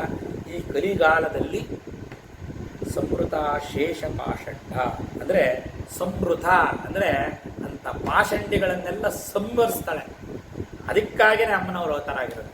ಒಂದು ಲೀಲಾ ವೈಭವದಲ್ಲಿ ಭಂಡಾಸುರ ಅಂತ ಹೇಳ್ತಕ್ಕಂಥ ಯಾವುದೋ ಒಂದು ನಾಮ ಇರ್ತಕ್ಕಂಥ ರಾಕ್ಷಸ, ಆ ರಾಕ್ಷಸನ ಸೈನಿಕರು, ಅವನ ಪರಿವಾರ, ವಿಷಂಗ ವಿಶಿಕ್ರ ಇತ್ಯಾದಿ ಎಲ್ಲ ನಾವು ಮಾಡಿದರೆ ಇವತ್ತು ನಮಗೆ ಈ ಕಲಿಗಾಲದಲ್ಲಿ ಆ ರಾಕ್ಷಸೀಯ ಪ್ರವೃತ್ತಿ ನಮ್ಮೊಳಗಡೆ ಇದೆ. ಆ ರಾಕ್ಷಸೀಯ ಪ್ರವೃತ್ತಿ ತೊಲಗಬೇಕು ಅಂದರೆ ಕಲಿಕಲ್ಮಶ ನಾಶ ಆಗಬೇಕು. ಆ ಕಲಿಕಲ್ಮಶ ನಾಶವಾಗಿ ನಮ್ಮೊಳಗಿರ್ತಕ್ಕಂಥ ಅವಿದ್ಯಾ ಗುಣಗಳೆಲ್ಲ ಕಳಚಿ ಸದ್ವಿದ್ಯಾ ಪ್ರಾಪ್ತಿ ಆಗಬೇಕು ಅಂತಂದರೆ ಅದನ್ನು ಸಂಹರಿಸ್ತಕ್ಕಂಥ ಸಂಹಾರಿಣಿಯಾಗಿ ಈ ತಾಯಿ ಬರಬೇಕು. ಹಾಗಾಗಿ ಅಂಥ ಸ್ವರೂಪಿಣಿ ಒಳಗಿರೋದ್ರಿಂದ ಸಂವೃತಾಶೇಷ ಪಾಷಂಡ. ಸಂವೃತ ಅಂದರೆ ಸಂಹರಿಸ್ತಾಳೆ ಅಂತ. ಈ ಥರ ವೇದ ವಿರೋಧವಾದ ಆಚರಣೆಯನ್ನು ಮಾಡೋರನ್ನೆಲ್ಲ ಸಂಹರಿಸ್ತಾಳೆ. ಮಾಡಿದ್ಮೇಲೆ ಏನು ಮಾಡ್ತಾಳೆ ಅವಳು? ಸದಾಚಾರ ಪ್ರವರ್ತಿನಿ. ನಮಗೆ ಅದನ್ನು ನಿವಾರಣೆ ಮಾಡಿದ್ಮೇಲೆ ನಾವೇನಾಗಬೇಕು? ನಾವೆಲ್ಲ ಸದಾಚಾರ ತತ್ಪರರಾಗಬೇಕು. ಹಾಗಾದರೆ ಸದಾಚಾರ ಅಂದರೆ ಏನು ಅಂತ ಸ್ವಲ್ಪ ವಿಚಾರ ಮಾಡೋಣ. ಇಲ್ಲಿ ಶಾಸ್ತ್ರ ವಿರುದ್ಧವಾಗಿ ಆಚರಣೆ ಮಾಡೋದು ಶಾಸ್ತ್ರಪರವಾದ ವಿಚಾರ. ಶಾಸ್ತ್ರದಲ್ಲಿ ಹೇಳಿರ್ತಕ್ಕಂಥ ಕರ್ಮ ಸದಾ ಆ ಅಂದರೆ ಆ ಶಾಸ್ತ್ರದಲ್ಲಿ ಹೇಳಿರೋದೆಲ್ಲ ಸತ್ಕರ್ಮವೇ. ಆ ಶಾಸ್ತ್ರವಿಹಿತವಾದ ಸತ್ಕರ್ಮಾಚರಣೆಯನ್ನು ಮಾಡ್ತಕ್ಕಂಥವರೆಲ್ಲರೂ ಸದಾಚಾರಿಗಳು, ಸದಾಚಾರ ಪ್ರವರ್ತಿಕ. ಆವಾಗವಾಗ ಅಮ್ಮ ಬಂದು ಅವತಾರ ಮಾಡಿ ಯದಾ ಯದಾ ಹಿ ಧರ್ಮಸ್ಯ ಗ್ಲಾನಿರ್ಭವತಿ ಭಾರತ, ಆವಾಗವಾಗ ಬಂದು ಅವತಾರ ಮಾಡಿ, ಈಗ ಶಂಕರ ಭಗವತ್ಪಾದರು ಬಂದು ಅವತಾರ ಮಾಡಿದ್ರು. ಎಲ್ಲ ಪಾಷಂಡಿಗಳನ್ನೆಲ್ಲ ನೋಡಿ, ಇಲ್ಲಿ ವಾಗ್ದೇವತ, ವಾಗ್ವಾದಿನಿ, ಶಂಕರರು, ಇದೆಲ್ಲ ಎಷ್ಟು ಸಾಮ್ಯ ಬರ್ತಾ ಇದೆ ಅಂದರೆ, ಯಾರನ್ನ ಆರಾಧಿಸಿ ಅವರು ಆ ಶಕ್ತಿಯನ್ನು ಪಡ್ಕೊಂಡ್ರು, ಅವರು ಸಾಕ್ಷಾತ್ ಶಿವಾಂಶ ಸಂಭೂತರೇ. ಆದರೂ ಅಲ್ಲಿ ಇರ್ತಕ್ಕಂಥ ಶಕ್ತಿ ಅಮ್ಮನವರನ್ನು ಆರಾಧನೆ ಮಾಡಿ ಬಂದಿರತಕ್ಕಂಥ ಕಾಳಿದಾಸ ಇರ್ಬೋದು ಇತ್ಯಾದಿಗಳೆಲ್ಲ ಈ ಒಂದು ವಾಗ್ವಾದಿನಿ ಶಕ್ತಿ ವಿಶೇಷ. ಅವಳ ಸ್ವರೂಪನೇ ಅದು. ಅವಳು ಸದಾಚಾರ ಪ್ರವರ್ತಿಕ ಅಂದರೆ ಸದಾಚಾರವನ್ನು ಮಾಡ್ತಾಳೆ. ಇದಕ್ಕೆ ಸಮನಾಗಿರ್ತಕ್ಕಂಥ ಇನ್ನೊಂದು ನಾಮನ ನಾವು ಹಿಂದೆ ನೋಡಿದ್ದೀವಿ. ಜ್ಞಾಪಿಸ್ಕೊಳ್ಳಿ, ಯಾವ್ದು ಹೇಳೋದು ನೋಡೋಣ. ಶಾಸ್ತ್ರವಿಹಿತವಾದ ಕರ್ಮವನ್ನು ಮಾಡೋರಿಗೆ ದುಷ್ಟದೂರ, ದುರಾಚಾರ ಶಮನಿ, ದೋಷವರ್ಜಿತ. ಆ ದುರಾಚಾರ ಶಮನಿ ಇವಳಾಗಿರೋದ್ರಿಂದ ಇಲ್ಲಿ ಸಂವೃತ ಶೇಷ ಪಾಷಂಡ, ಸದಾಚಾರ ಪ್ರವರ್ತಿಕ. ಆಮೇಲೆ ಸತ್ ಆಚಾರ, ಸದಾಚಾರವನ್ನು ಪ್ರವರ್ತನೆ ಮಾಡಿ ಎಲ್ಲರೂ ವೇದಪರವಾದ ಆಚರಣೆಯನ್ನು ಮಾಡಲಿಕ್ಕೆ ಅಂದರೆ ಮಾಡತಕ್ಕಂಥ ಆ ಸದಾಚಾರವನ್ನು ಉದ್ಧಾರ ಮಾಡ್ತಕ್ಕಂಥವಳು ಈ ತಾಯಿಯಾಗಿದ್ದ ಸದಾಚಾರ ಪ್ರವರ್ತಿಕ. ಇಲ್ಲಿ ಸದಾಚಾರ ಬರಬೇಕು ಅಂದರೆ ಆ ದೋಷಗಳು ಹೋಗಬೇಕು. ವಿಶೇಷವಾಗಿ ಯಾವ್ಯಾವ ದೋಷಗಳು ಹೋಗಬೇಕು ಅಂತಂದರೆ ನಮ್ಮಲ್ಲಿ ಒಂದು 5-6 ವಿಧವಾದ ದೋಷಗಳು ನಮ್ಮಲ್ಲಿ ಬರುತ್ತೆ. ಅದು ಈ ಕಲಿಯುಗದಲ್ಲಿ ಕಲಿಪ್ರಧಾನವಾಗಿ ಬರ್ತಕ್ಕಂಥ ದೋಷಗಳು. ಅದು ಯಾವ್ಯಾವುದಂತ ಸ್ವಲ್ಪ ನೋಡೋಣ. ನಾವು ಯಾಕೆ ಸದಾಚಾರ ಸಂಪನ್ನರಾಗಿಲ್ಲ, ದುರಾಚಾರಿಗಳಾಗಿದ್ದೀವಿ, ಪಾಷಂಡಿಗಳಾಗಿದ್ದೀವಿ ಇವತ್ತು ಅಂತ ಅಂದರೆ ಅದಕ್ಕೆ ಕಾರಣ ಇಲ್ಲಿ ಹೇಳ್ತಾರೆ. ಆ ಕಲಿಯಿಂದ ಒಂದು 5-6 ದೋಷಗಳು ಬರುತ್ತೆ. ಅದನ್ನೊಂದು ನೋಡೋಣ. ಒಂದು ಅನ್ನ ದೋಷ. ಹಿಂದೆ ಅನ್ನವನ್ನು ತಿನ್ನಬೇಕಾದ್ರೆ ಒಂದು ಮಡಿಯಲ್ಲಿ ಅನ್ನ ಮಾಡಬೇಕಾದ್ರೆ ಒಂದು ಮಡಿ ಉಳಿದಲ್ಲೇ ಅನ್ನ ಮಾಡೋದಿಲ್ಲ. ಮಡಿ ಉಟ್ಟು ಗೋಗ್ರಾಸವನ್ನು ಕೊಟ್ಟು ಆ ಗ್ರಾಸವನ್ನು ಕೊಟ್ಟು ಅದು ಹಾಕ್ತಕ್ಕಂಥ ಸಗಣಿ ಅದನ್ನು ತೊಗೊಂಬಂದು ಅದಕ್ಕೆ ಗೋವಿಗೆ ನಮಸ್ಕಾರ ಮಾಡಿ ಆ ಸಗಣಿ ತಂದು ಆ ಸಗಣಿಯಲ್ಲಿ ಒಲೆ ಬೂದಿಯೆಲ್ಲ ತೆಗೆದು ಒಲೆ ಸಾರಿಸಿ ಅದನ್ನು ಅಂದರೆ ಆ ಜಾಗನ ಶುಚಿ ಮಾಡಿ ಆಮೇಲೆ ಸ್ನಾನ ಮಾಡಿ ಬಂದು ದೇವರಿಗೆ ಪೂಜೆ ಮಾಡಿ ಮೊದಲು ಬೆಂಕಿ ಹಚ್ಚಿಸಿ ಆ ಬೆಂಕಿಗೆ 1-2 ಕಾಳು ಅಕ್ಕಿ ಹಾಕೋರು. ಹಿಂದೆ ಮನೇಲಿ ಯಾರು ದೊಡ್ಡವರಿದ್ರೆ ನಿಮಗೆ ಗೊತ್ತಾಗುತ್ತೆ. ನಾವೆಲ್ಲ ನೋಡಿದ್ದೀವಿ. ನಮ್ಮ ಮನೇಲಿ ನಮ್ಮ ತಾಯಿಯವರೆಲ್ಲ ಮಾಡ್ತಾಯಿದ್ರು. ಆ ಒಲೆ ಹಚ್ಚಿ ಒಲೆಗೆ ಅಕ್ಕಿ ತೊಳೆದು ಆ ಅಕ್ಕಿನೇ ಆಹುತಿಯಾಗಿ ಮೊದಲು ಆ ಯಜ್ಞೇಶ್ವರನಿಗೆ ಕೊಟ್ಟು ಅದರ ಮೇಲೆ ಅನ್ನ ಇಟ್ಟು ಮಂತ್ರಗಳನ್ನು ಹೇಳ್ತಾ ಒಂದು ಒಳ್ಳೆಯ ಮನಸ್ಸಿನಿಂದ ಅಡುಗೆ ಮಾಡಿ ಆ ಅಡುಗೆಯನ್ನು ದೇವರಿಗೆ ಅಷ್ಟೊತ್ತಿಗೆ ದೇವ್ರ ಪೂಜೆ ಮಾಡೋರು ತಂದು ಆ ದೇವರಿಗೆ ನೈವೇದ್ಯ ಮಾಡಿ ಆ ನೈವೇದ್ಯವಾಗಿರ್ತಕ್ಕಂಥ ಅನ್ನವನ್ನು ಪ್ರಸಾದ ಅಂತ ಊಟ ಮಾಡ್ತಕ್ಕಂಥ ಪದ್ಧತಿ. ಇವತ್ತು ಟೇಬಲ್ಲು, ಎಂಜಲಿಲ್ಲ, ಮುಸರೆ ಇಲ್ಲ. ಈ ಥರ ನಾನೇನಾದರೂ ಈಗೊಂದು 3 ತಿಂಗಳು 4 ತಿಂಗಳು ಹಿಂದೆ ಮಾತಾಡಿದರೆ ಅಯ್ಯೋ ಇದೆಲ್ಲ ಏನಪ್ಪ ಈ ಥರ ಹೇಳ್ತಾರೆ, ಇವರೆಲ್ಲ ದೊಡ್ಡ ಸಂಪ್ರದಾಯ ಅಂತಿದ್ರು. ಇವತ್ತು ಏನು ಆ ಥರ ಈಗ ನಾನು ಧೈರ್ಯವಾಗಿ ಮಾತಾಡ್ಬೋದು. ಇವತ್ತು ಇದನ್ನೇ ಎತ್ತಿಡಿತಿದ್ದಾರೆ. ಹೌದು, ಮಡಿ ಮೈಲಿಗೆ ಅಂತ ನಾವು ಯಾವುದನ್ನು ಕರಿತಿದ್ದೋ ಇವತ್ತು ಅವರು ಸರ್ಕಾರ ಬಲವಂತಕ್ಕೆ ಮಡಿ ಹೇರ್ತಾ ಇದೆ ನಮ್ಮ ಮೇಲೆ ಇವತ್ತು. ಅಂದರೆ ಇದು ಬರೀ ಮಡಿಗಷ್ಟೇ ಅಲ್ಲ, ಮುಂದೆ ಹೇಳ್ತೀನಿ ನೋಡಿ ಏನೇನು ದೋಷ ಕಲಿಯುತ್ತಿದೆ ಅಂತ. ಇವೆಲ್ಲ ನಾಳೆ ಬರುತ್ತೆ, ರೆಡಿಯಾಗಿ. ಅನ್ನ ದೋಷ, ಆಹಾರ ದೋಷ, ಆಯ್ತಾ? ಎಲ್ಲರೂ ಕೊಟ್ಟು ತಿಂತಾ ಇರಲಿಲ್ಲ. ಮನೆಯವರು ತಿನ್ನೋದಕ್ಕೆ ಬೇರೆ ಪಾತ್ರೆ ಇತ್ತು, ಬೇರೆಯವರು ಹೊರಗಡೆಯವರು ಬಂದರೆ ಅವ್ರಿಗೆ ಬೇರೆ ಪಾತ್ರೆಯಲ್ಲಿ ಕೊಡ್ತಿದ್ರು. ಅದೆಲ್ಲ ವಿಚಾರ ಮಾಡೋದು ಬೇಡ ಈಗ. ಅನ್ನ ದೋಷ, ಆಹಾರ ದೋಷ, ವಿಹಾರ ದೋಷ. ಹೊರಗಡೆ ಹೋಗಿ ಬಂದರೆ ಬಟ್ಟೆ ಎಲ್ಲ ತೆಗೆದು ಆಚೆಗೆ ಇಟ್ಬಿಟ್ಟು ಸ್ನಾನ ಮಾಡಬೇಕಾಗಿತ್ತು ಕಾಲ ಇತ್ತು. ನಾವೆಲ್ಲ ಸಣ್ಣವರಾದಾಗ ನಮ್ಮನ್ನು ಮುಟ್ಟಿಸ್ಕೊತಿರ್ಲಿಲ್ಲ ಮನೆಯೊಳಗಡೆ, ಸ್ಕೂಲ್ ಹೊಲ ಮೇಲಿಗೆ ಹೋಗೋ ಅನ್ನೋದು. ಅದೇ ಯಾಕೆಂದರೆ ವಿಹಾರ ದೋಷ ಬರುತ್ತೆ ನೋಡಿ, ಎಲ್ಲೆಲ್ಲಿ ದೋಷ ಬರುತ್ತೆ. ಆಚಾರ ದೋಷ, ವ್ಯವಹಾರ ದೋಷ, ಇವು ಹೇಗೆ ಬರ್ತಾ ಹೋಗುತ್ತೆ ಲಿಸ್ಟು. ಇತ್ಯಾದಿ ಅನೇಕ ತರತರವಾದ ದೋಷಗಳಿಂದ ಸಂಯುಕ್ತವಾಗಿರ್ತಕ್ಕಂಥದ್ದೇ ಇದು ಕಲಿದೋಷ, ಕಲಿಕಾಲ. ಇದೆಲ್ಲ ಸದಾಚಾರ ಪ್ರವರ್ತನೆ ಅಂದರೆ ಎಲ್ಲ ದೋಷಗಳನ್ನು ನಿವಾರಣೆ ಮಾಡಿ, ಕಲಿಕಲ್ಮಶ ನಿವಾರಣೆ ಮಾಡಿ ನಮ್ಮಲ್ಲಿ ಆ ಸದಾಚಾರ ಸಂಪನ್ನರನ್ನಾಗಿ ಮಾಡ್ತಕ್ಕಂಥವಳು ಈ ತಾಯಿ ಅಂತ. ಹೀಗೆ ಈ ಅಮ್ಮನವರನ್ನು ಆಚರಿಸಿದರೆ ಇದೆಲ್ಲ ನಮಗೆ ನಿವಾರಣೆ ಆಗುತ್ತೆ ಅಂತ ಹೇಳಿ, ಆ ಸತ್ಪುರುಷರು ತಲಾಂತರದಿಂದ ಆಚರಿಸಿಕೊಂಡು ಬಂದಿರತಕ್ಕಂಥ ವೇದ ವಿಹಿತವಾದ ಆಚಾರವೇ ಸದಾಚಾರ ಅಂತ ಹೇಳಿ ನಾವು ಮುಂದಿನ ನಾಮಕ್ಕೆ ಪ್ರವೇಶ ಮಾಡೋಣ. ತಾಪತ್ರಯಾಗ್ನಿ ಇದೊಂದು ಈ ನಾಮ ತುಂಬ ಎಚ್ಚರಿಕೆಯಿಂದ ಸ್ವಲ್ಪ ನೋಡ್ಕೊಳ್ಳಿ. ಇದು 79ನೇ ಶ್ಲೋಕ. ಇಲ್ಲಿ ತಾಪತ್ರಯಾಗ್ನಿ ಸಂತಪ್ತ ಸಮಾಹ್ಲಾದನ ಚಂದ್ರಿಕಾ, ಇದು ಒಂದೇ ನಾಮ. ಇಲ್ಲಿ ನಾನು ಸುಮಾರು ಅನೇಕ ಕಡೆ ನೋಡಿದ್ದೀನಿ. ಈವನ್ ಟಿವಿಯಲ್ಲಿ ಹೇಳ್ತಕ್ಕಂಥವ್ರು ಇಲ್ಲಿ ಬಿಡಿಸ್ಬಿಡ್ತಾರೆ, ತಾಪತ್ರಯಾಗ್ನಿ ಸಂತಪ್ತ ಸಮಾಹ್ಲಾದನ ಚಂದ್ರಿಕಾ. ಈ ಥರ ಹೇಳಿಬಿಟ್ಟು ಪಾಪ ಸಂಪಾದನೆ ಮಾಡ್ಕೋಬೇಡಿ, ಬಹಳ ವಿಪರೀತ ಅರ್ಥ ಆಗೋಗ್ಬಿಡುತ್ತೆ. ಸಮಾಹ್ಲಾದನ, ಈಗ ನಾನು ಅರ್ಥ ಹೇಳ್ತೀನಿ, ಆಮೇಲೆ ಅಲ್ಲಿ ಆಕಾರ ಸೇರಿಸಿದ್ರೆ ಏನು ಲೋಪ ಆಗುತ್ತೆ ಅಂತ ನೀವೇ ಯೋಚನೆ ಮಾಡಿ. ದಯಮಾಡಿ ಇದು ಒಂದೇ ನಾಮ, ಇದನ್ನು ಭಾಳ ವಿಶೇಷವಾಗಿ ಗಮನಿಸಿ ಗುರುತು ಹಾಕೊಂಡ್ಬಿಟ್ರೆ ಭಾಳ ಒಳ್ಳೆಯದು. ತಾಪತ್ರಯಾಗ್ನಿ ಸಂತಪ್ತ ಸಮಾಹ್ಲಾದನ ಚಂದ್ರಿಕಾ, ಒಂದೇ ನಾಮ. ಈಗ ನೋಡೋಣ ಇದರ ವಿಚಾರ ಮಾಡೋಣ. ಇಲ್ಲಿ ತಾಪತ್ರಯಾಗ್ನಿ, ತಾಪತ್ರಯವೆಂಬ ಅಗ್ನಿಯಲ್ಲಿ ಸಂತಪ್ತ, ಬೆಂದ, ನೊಂದ ಜೀವರು. ಯಾರು ಬೆಂದಿಲ್ಲ, ಎಲ್ಲರೂ ಬೆಂದಿದ್ದಾರೆ. ತಾಪತ್ರಯವೆಂಬ ಅಗ್ನಿಯಲ್ಲಿ ಬೆಂದ ಸಂತಪ್ತರಿಗೆ ಅಂದರೆ ಜೀವರಿಗೆ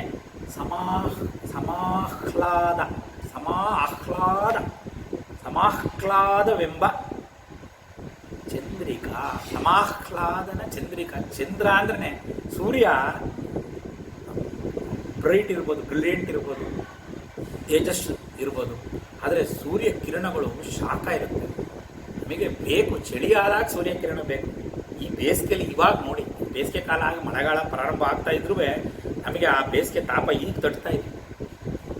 ಬೆಳಗಿನ ಜಾವದ ಶಕೆನೇ ತಡೆಯೋಕ್ಕಾಗಲ್ಲ ಇವತ್ತು ಸೂರ್ಯನ. ಆದರೆ ಚಂದ್ರನ ಹಾಗಲ್ಲ. ಚಂದ್ರನ ಕಿರಣಗಳು ಶೀತಲ ಕಿರಣ, ತಂಪನ್ನು ಕೊಡ್ತಕ್ಕಂಥದ್ದು. ಒಂದು ಮಂದವಾದ ಬೆಳಕು ಮತ್ತು ಆ ತಂಪು ಆ ಚಂದ್ರ ಕಿರಣಗಳಿಗೆ ಮಾತ್ರ ಇರತಕ್ಕಂಥದ್ದು.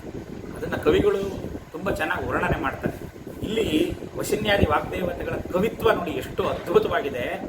ಇಲ್ಲಿ ಆಹ್ಲಾದ ಬರುತ್ತೆ. ಚಂದ್ರನ ಒಂದು ಚಂದ್ರಬಿಂಬ, ಚಂದ್ರಕಾಂತಿ, ಆ ಚಂದ್ರ ಕಿರಣಗಳು ಸೋಕಿದ್ರೆ ಆಹ್ಲಾದ ಅಂತ ಆನಂದ, ಆ ಶಾಂತವಾದ ತಂಪಾದ ಆನಂದದಿಂದ ಸಂತೈಸುವಳು ಸಮಾಹ್ಲಾದನ ಚಂದ್ರಿಕಾ.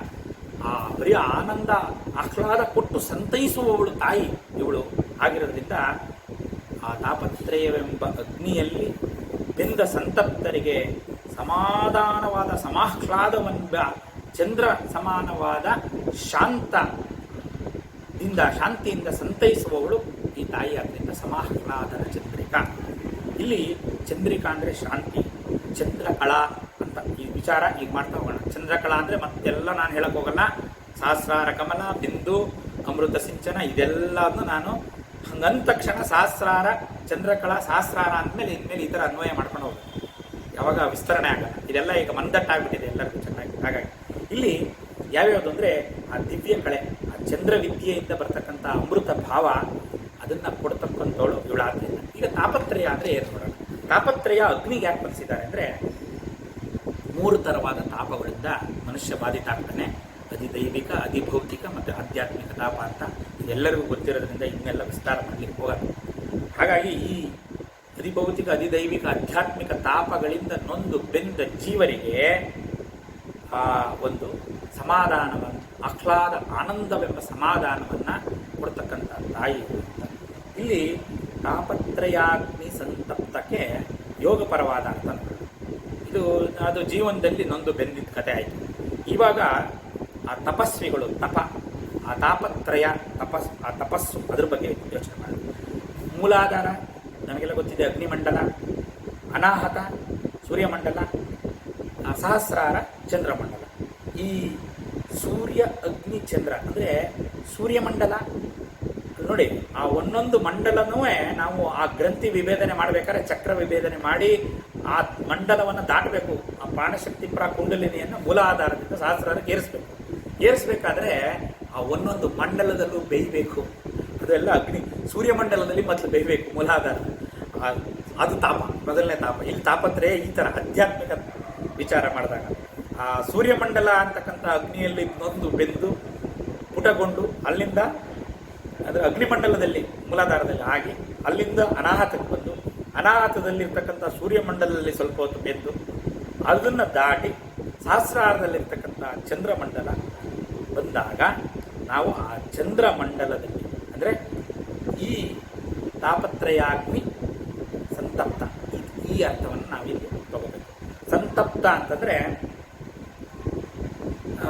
ತಪ ಅಂದರೆ ಇನ್ನೊಂದು ಅರ್ಥ, ತಪ ಅಂದರೆ ತಪಸ್ಸು ಅಂತ ಆಗುತ್ತೆ. ಇಲ್ಲಿ ತಪ್ಪಿಸುವುದು ಅಂದರೆ ತಪಸ್ಸು ಅಂತ. ತಪ್ಪಿಸುವುದು ಅಂದರೆ ತಪ ಅಂದರೆ ಲೋಕಕ್ಕೋಸ್ಕರ ತಪ್ಪಿಸಿದರೆ ಅದನ್ನು ತಾಪ ಅಂತ ಕರೀತಾರೆ. ಅದೇ ಅಮ್ಮನವರಿಗೋಸ್ಕರ ಭಗವತ್ ತತ್ವಕ್ಕೋಸ್ಕರ ತಪ್ಪಿಸಿದರೆ ಅದನ್ನು ತಪಸ್ಸು ಅಂತಾರೆ. ತಪಸ್ಸಿಗೂ ತಾಪಕ್ಕೂ ಏನಿಲ್ಲ, ಸ್ವಲ್ಪನೇ ವ್ಯತ್ಯಾಸ. ನಾವು ಯಾವುದಕ್ಕೆ ತಪ್ಪಿಸುವುದಕ್ಕೆ ತಪ ಅಂತಾರೆ. ನಾವು ಲೋಕಕ್ಕಾಗಿ, ಲೋಕ ಸುಖಕ್ಕಾಗಿ, ಲೋಕದಲ್ಲಿರ್ತಕ್ಕಂಥ ವಿಷಯಾಸಕ್ತಿಗೆ, ಅದರಲ್ಲಿರ್ತಕ್ಕಂಥ ವಿಚಾರಗಳಿಗೆ ತಪ್ಪಿಸಿದರೆ ಅದು ತಾಪ ಆಗುತ್ತೆ. ತಾಪತ್ರಯವಾಗಿ ನಮ್ಮನ್ನು ಬಾಧಿಸುತ್ತೆ, ನಮ್ಮನ್ನು ಸುಡುತ್ತೆ. ಅದೇ ತಾಪ ಅಮ್ಮನವರ ತಪಸ್ಸಿಗಾಗಿ ತಪ್ಪಿಸಿದರೆ ಆ ತಾಪ ತಪನಗೊಂಡು ಬೆಂದು ಒಂದು ಪುಷ್ಕಳವಾದ ಅಮೃತ ನಮಗೆ ಸಿಗುತ್ತೆ. ಅಂದರೆ ಅಲ್ಲಿ ಸುಟ್ಟು ಸೀಸಲ್ಲ, ಈ ತಾಪ ಬೆಂದು ಪಕ್ವ ಮಾಡುತ್ತೆ. ಬೆಂದು ಪಕ್ವ ಮಾಡಿ ನಮಗೆ ಈ ಶಾಂತಿ, ಸಮೃದ್ಧಿ, ಅಮೃತತ್ವ, ಮೋಕ್ಷ, ಮುಕ್ತಿ ಇತ್ಯಾದಿ ಫಲವನ್ನು ಈ ತಾಪ ಕೊಡುತ್ತೆ. ಹಾಗಾಗಿ ನಾವು ಯಾವ ತಾಪತ್ರಯದಲ್ಲಿ ಬೇಯಬೇಕು, ಅಮ್ಮನವ್ರನ್ನ ಯಾತಕ್ಕಾಗಿ ಆಶ್ರಯಿಸಬೇಕು ಅಂತ ನಾವು ವಿಚಾರ ನಾವೇ ವಿಚಾರ ಮಾಡ್ಕೋಬೇಕು. ತಾಪತ್ರಯಾಗ್ನಿ ಸಂತಪ್ತ ಸಮಾಹ್ಲಾದನ ಚಂದ್ರಿಕಾ, ಅದ್ಭುತವಾದ ನಾಮ. ಮುಂದಕ್ಕೆ ತರುಣಿ, ತಾಪಸಾರಾಧ್ಯ, ತನುಮಧ್ಯ ತಮೋಪಹ. ತರುಣಿ, ಇವಳು ಅಮ್ಮನವರು ತರುಣಿ ಅಂತ. ಈಗ ನಾವು ಇವಳು ಅಂದರೆ ಏಕವಚನ ಯಾವಾಗ ಬರುತ್ತೆ ಅಂತಂದರೆ ಸಂಸ್ಕೃತದಲ್ಲಿ ಇದು ವಿಶೇಷ. ಭಗವಂತನೆಲ್ಲ ಏಕವಚನದಲ್ಲೇ ಸಂಬೋಧಿಸ್ತೀವಿ. ಯಾಕೆಂದರೆ ತುಂಬ ಹತ್ತಿರದಲ್ಲಿರೋರನ್ನ ನಾವು ಏಕವಚನದಲ್ಲಿ ಹೇಳ್ತೀವಿ. ಭಗವಂತ ಎಷ್ಟು ಹತ್ರ ನೋಡಿ, ಇಲ್ಲೇ ಇದೆ ಭಗವಂತ, ತುಂಬ ಹತ್ತಿರದಲ್ಲಿರ್ತಕ್ಕಂಥ ಭಗವಂತ. ಆದ್ದರಿಂದ ಏಕವಚನದಲ್ಲಿ ಸಂಬೋಧನೆ ಮಾಡಿದ್ರೆ ತಪ್ಪಿಲ್ಲ ಅಂತ. ಇವಳು ಅವಳು ಅಂದರೆ ಯಾರು ಅನ್ಯತಾ ಭಾವಿಸ್ಬಾರ್ದು ಅಮ್ಮನವರಿಗೆ.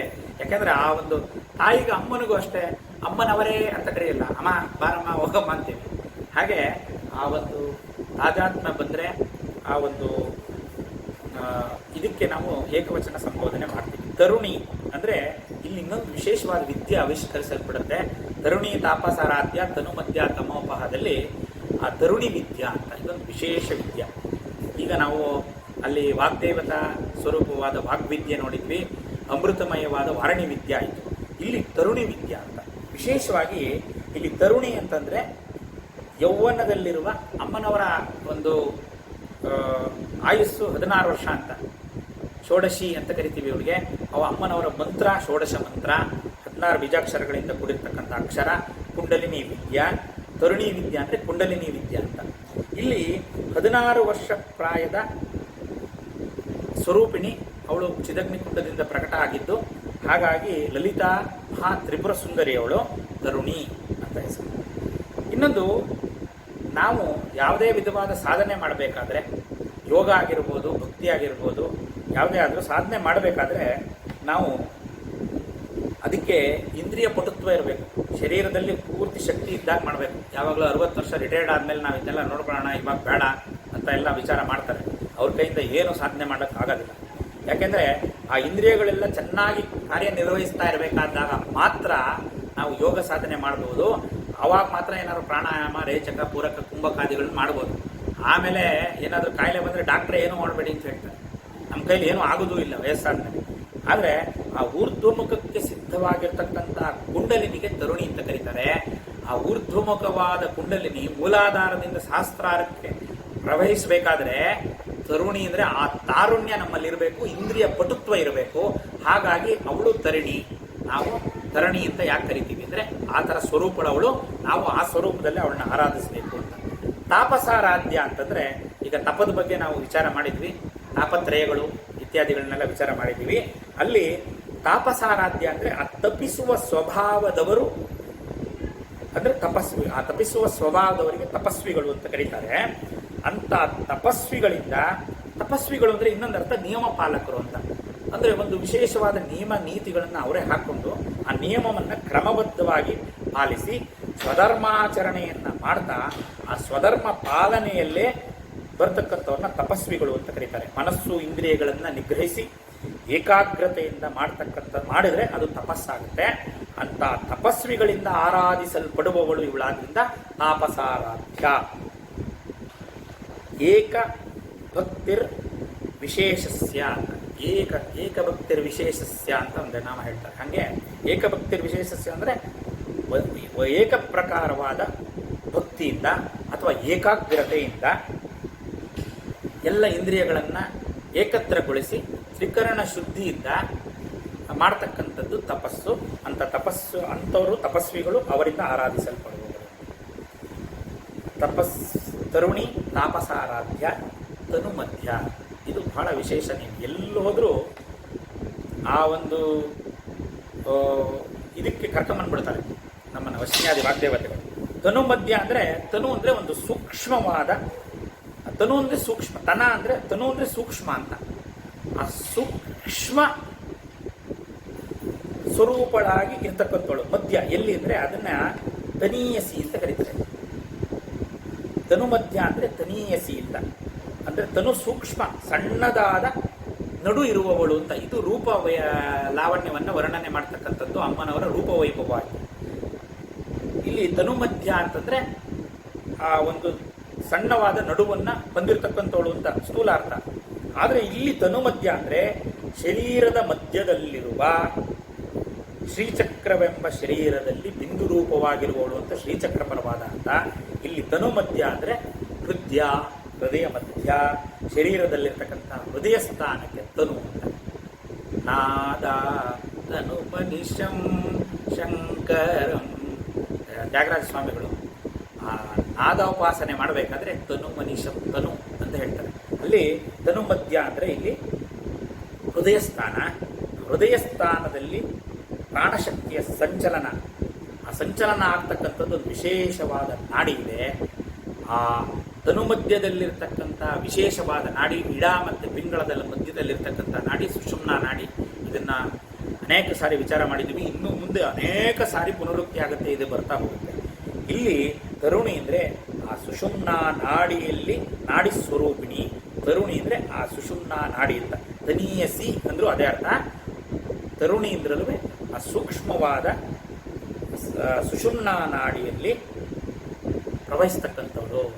ತರುಣಿ ತಾಪಸಾರಾಧ್ಯ ತನು ಮಧ್ಯಾಗೆ ಒಂದು ಇರ್ತಕ್ಕಂಥ ಒಂದು ವಿಶೇಷವಾದ ಅನುಬಂಧನ ನಾವು ಇಲ್ಲಿ ಅನುಸಂಧಾನ ಮಾಡಬೇಕು. ಈ ತರುಣಿ ಸ್ವರೂಪವಾದ ತಾಯಿ ಎಲ್ಲಿದ್ದಾಳೆ ಅಂದರೆ, ಎಗೇನ್ ನಾವು ಮತ್ತೆ ಕಂಚಿ ಕ್ಷೇತ್ರ 54 ಶಕ್ತಿ ಪೀಠಗಳು ಉಲ್ಲೇಖನವೇ ಲಲಿತಾ ಸಹಸ್ರನಾಮದಲ್ಲಿ ಬರುತ್ತೆ. ಇದರಲ್ಲಿ ಈ ಕಂಚಿ ಕ್ಷೇತ್ರದಲ್ಲಿ ಧನುಮದ್ಯಾದೇವಿ ಅಂತ ಹೆಸರಿನಲ್ಲಿ ನೀವಾ ನದಿ ತೀರದಲ್ಲಿ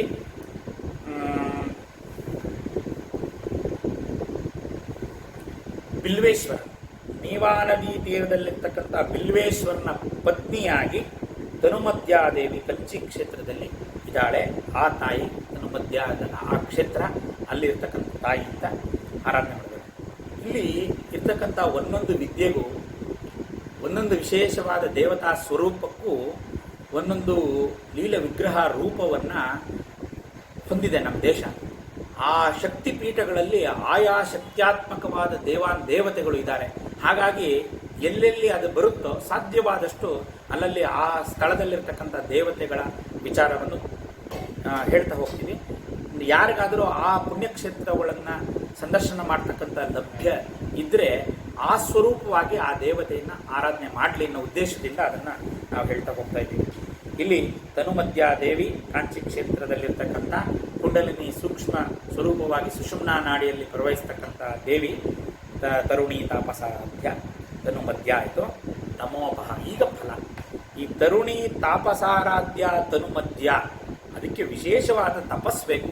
ಆ ಸುಷುಮ್ನಾ ನಾಡಿಯಲ್ಲಿ ಕುಂಡಲಿನಿ ಶಕ್ತಿಯನ್ನು ಪ್ರವಹಿಸಬೇಕು ಅಂದರೆ ಗುರುಮುಖೇನ ಉಪದಿಶರಾಗಿ ಅನುಷ್ಠಾನ ಮಾಡಿ ಯೋಗ ತತ್ಪರರಾಗಿ ತಪಸ್ವಿಗಳಾಗಿ ಮಾಡಿದರೆ ಮಾತ್ರ ತರುಣಿ ತಾಪಸಾರಾಧ್ಯ ಎಲ್ಲ ಪಕ್ಕ ಆ ನಾಮಗಳನ್ನು ಇಟ್ಟಿದ್ದಾರೆ ಋಷಿನ್ಯಾದಿ ವಾಗ್ದೇವತೆಗಳು. ತನುಮಧ್ಯ ತಮೋಪಹ ಫಲಶ್ರುತಿ. ಈ ಥರ ಕುಂಡಲಿನಿ ಸ್ವರೂಪವಾದ ಈ ತಾಯಿಯನ್ನು ಆರಾಧನೆ ಮಾಡೋದ್ರಿಂದ ನಮಗೇನು ಫಲ ಸಿಗುತ್ತೆ ಅಂದರೆ ತಮೋಪಹ. ತಮ ಅಂತಂದರೆ ಕತ್ತಲು ಅಂದರೆ ಅಜ್ಞಾನ. ಆ ಅಜ್ಞಾನವನ್ನು ನಿವಾರಣೆ ಮಾಡ್ತಕ್ಕಂಥವಳು. ತಮೋಪಹ ಅಂತಂದರೆ ಅಂಧಕಾರವನ್ನು ಅಜ್ಞಾನವನ್ನು ನಾಶ ಮಾಡಿ ಸುಜ್ಞಾನ ಸ್ವರೂಪವಾದ ಬ್ರಹ್ಮಜ್ಞಾನವನ್ನು ಕರುಣಿಸಿ ನಮಗೆ ಆ ಬ್ರಹ್ಮ ಸಾಕ್ಷಾತ್ಕಾರವನ್ನು ಮಾಡಿ ಆತ್ಮ ಸಾಕ್ಷಾತ್ಕಾರದ ಜೊತೆಗೆ ಬ್ರಹ್ಮ ಸಾಕ್ಷಾತ್ಕಾರವನ್ನು ಮಾಡಿ ಕಾಪಾಡ್ತಕ್ಕಂಥ ಆ ತಾಯಿಗೆ ನಮಸ್ಕಾರಗಳನ್ನು ತಿಳಿಸ್ತಾ ಇವತ್ತು ತರುಣಿ ತಾಪಸಾರಾಧ್ಯ ಧನುಮಧ್ಯ ತಮೋಪಹ ಅಂತಕ್ಕಂಥ ತಾಯಿಯ ದಿವ್ಯ ಚರಣಾರವಿಂದಗಳಿಗೆ, ಲಲಿತಾ ಮಹಾತ್ರಿಪುರ ಸುಂದರಿಯ ದಿವ್ಯ ಚರಣಾರವಿಂದಗಳಿಗೆ ಇವತ್ತಿನ ಈ ಸತ್ಸಂಗವನ್ನು ಸಮರ್ಪಣೆ ಮಾಡ್ತಾ ಋಷಿನ್ಯಾದಿ ವಾಗ್ದೇವತೆಗಳಿಗೊಮ್ಮೆ ನಮಸ್ಕಾರ ಮಾಡಿ ಉಮಾಯೈ ನಮಃ ಉಮಾಯೈ ನಮಃ ಉಮಾಯೈ ನಮಃ ಅಂಬಾರ್ಪಣಮಸ್ತು. ಧನ್ಯವಾದಗಳು ಸಚ್ಚಿದಾನಂದ. ಧನ್ಯವಾದಗಳು.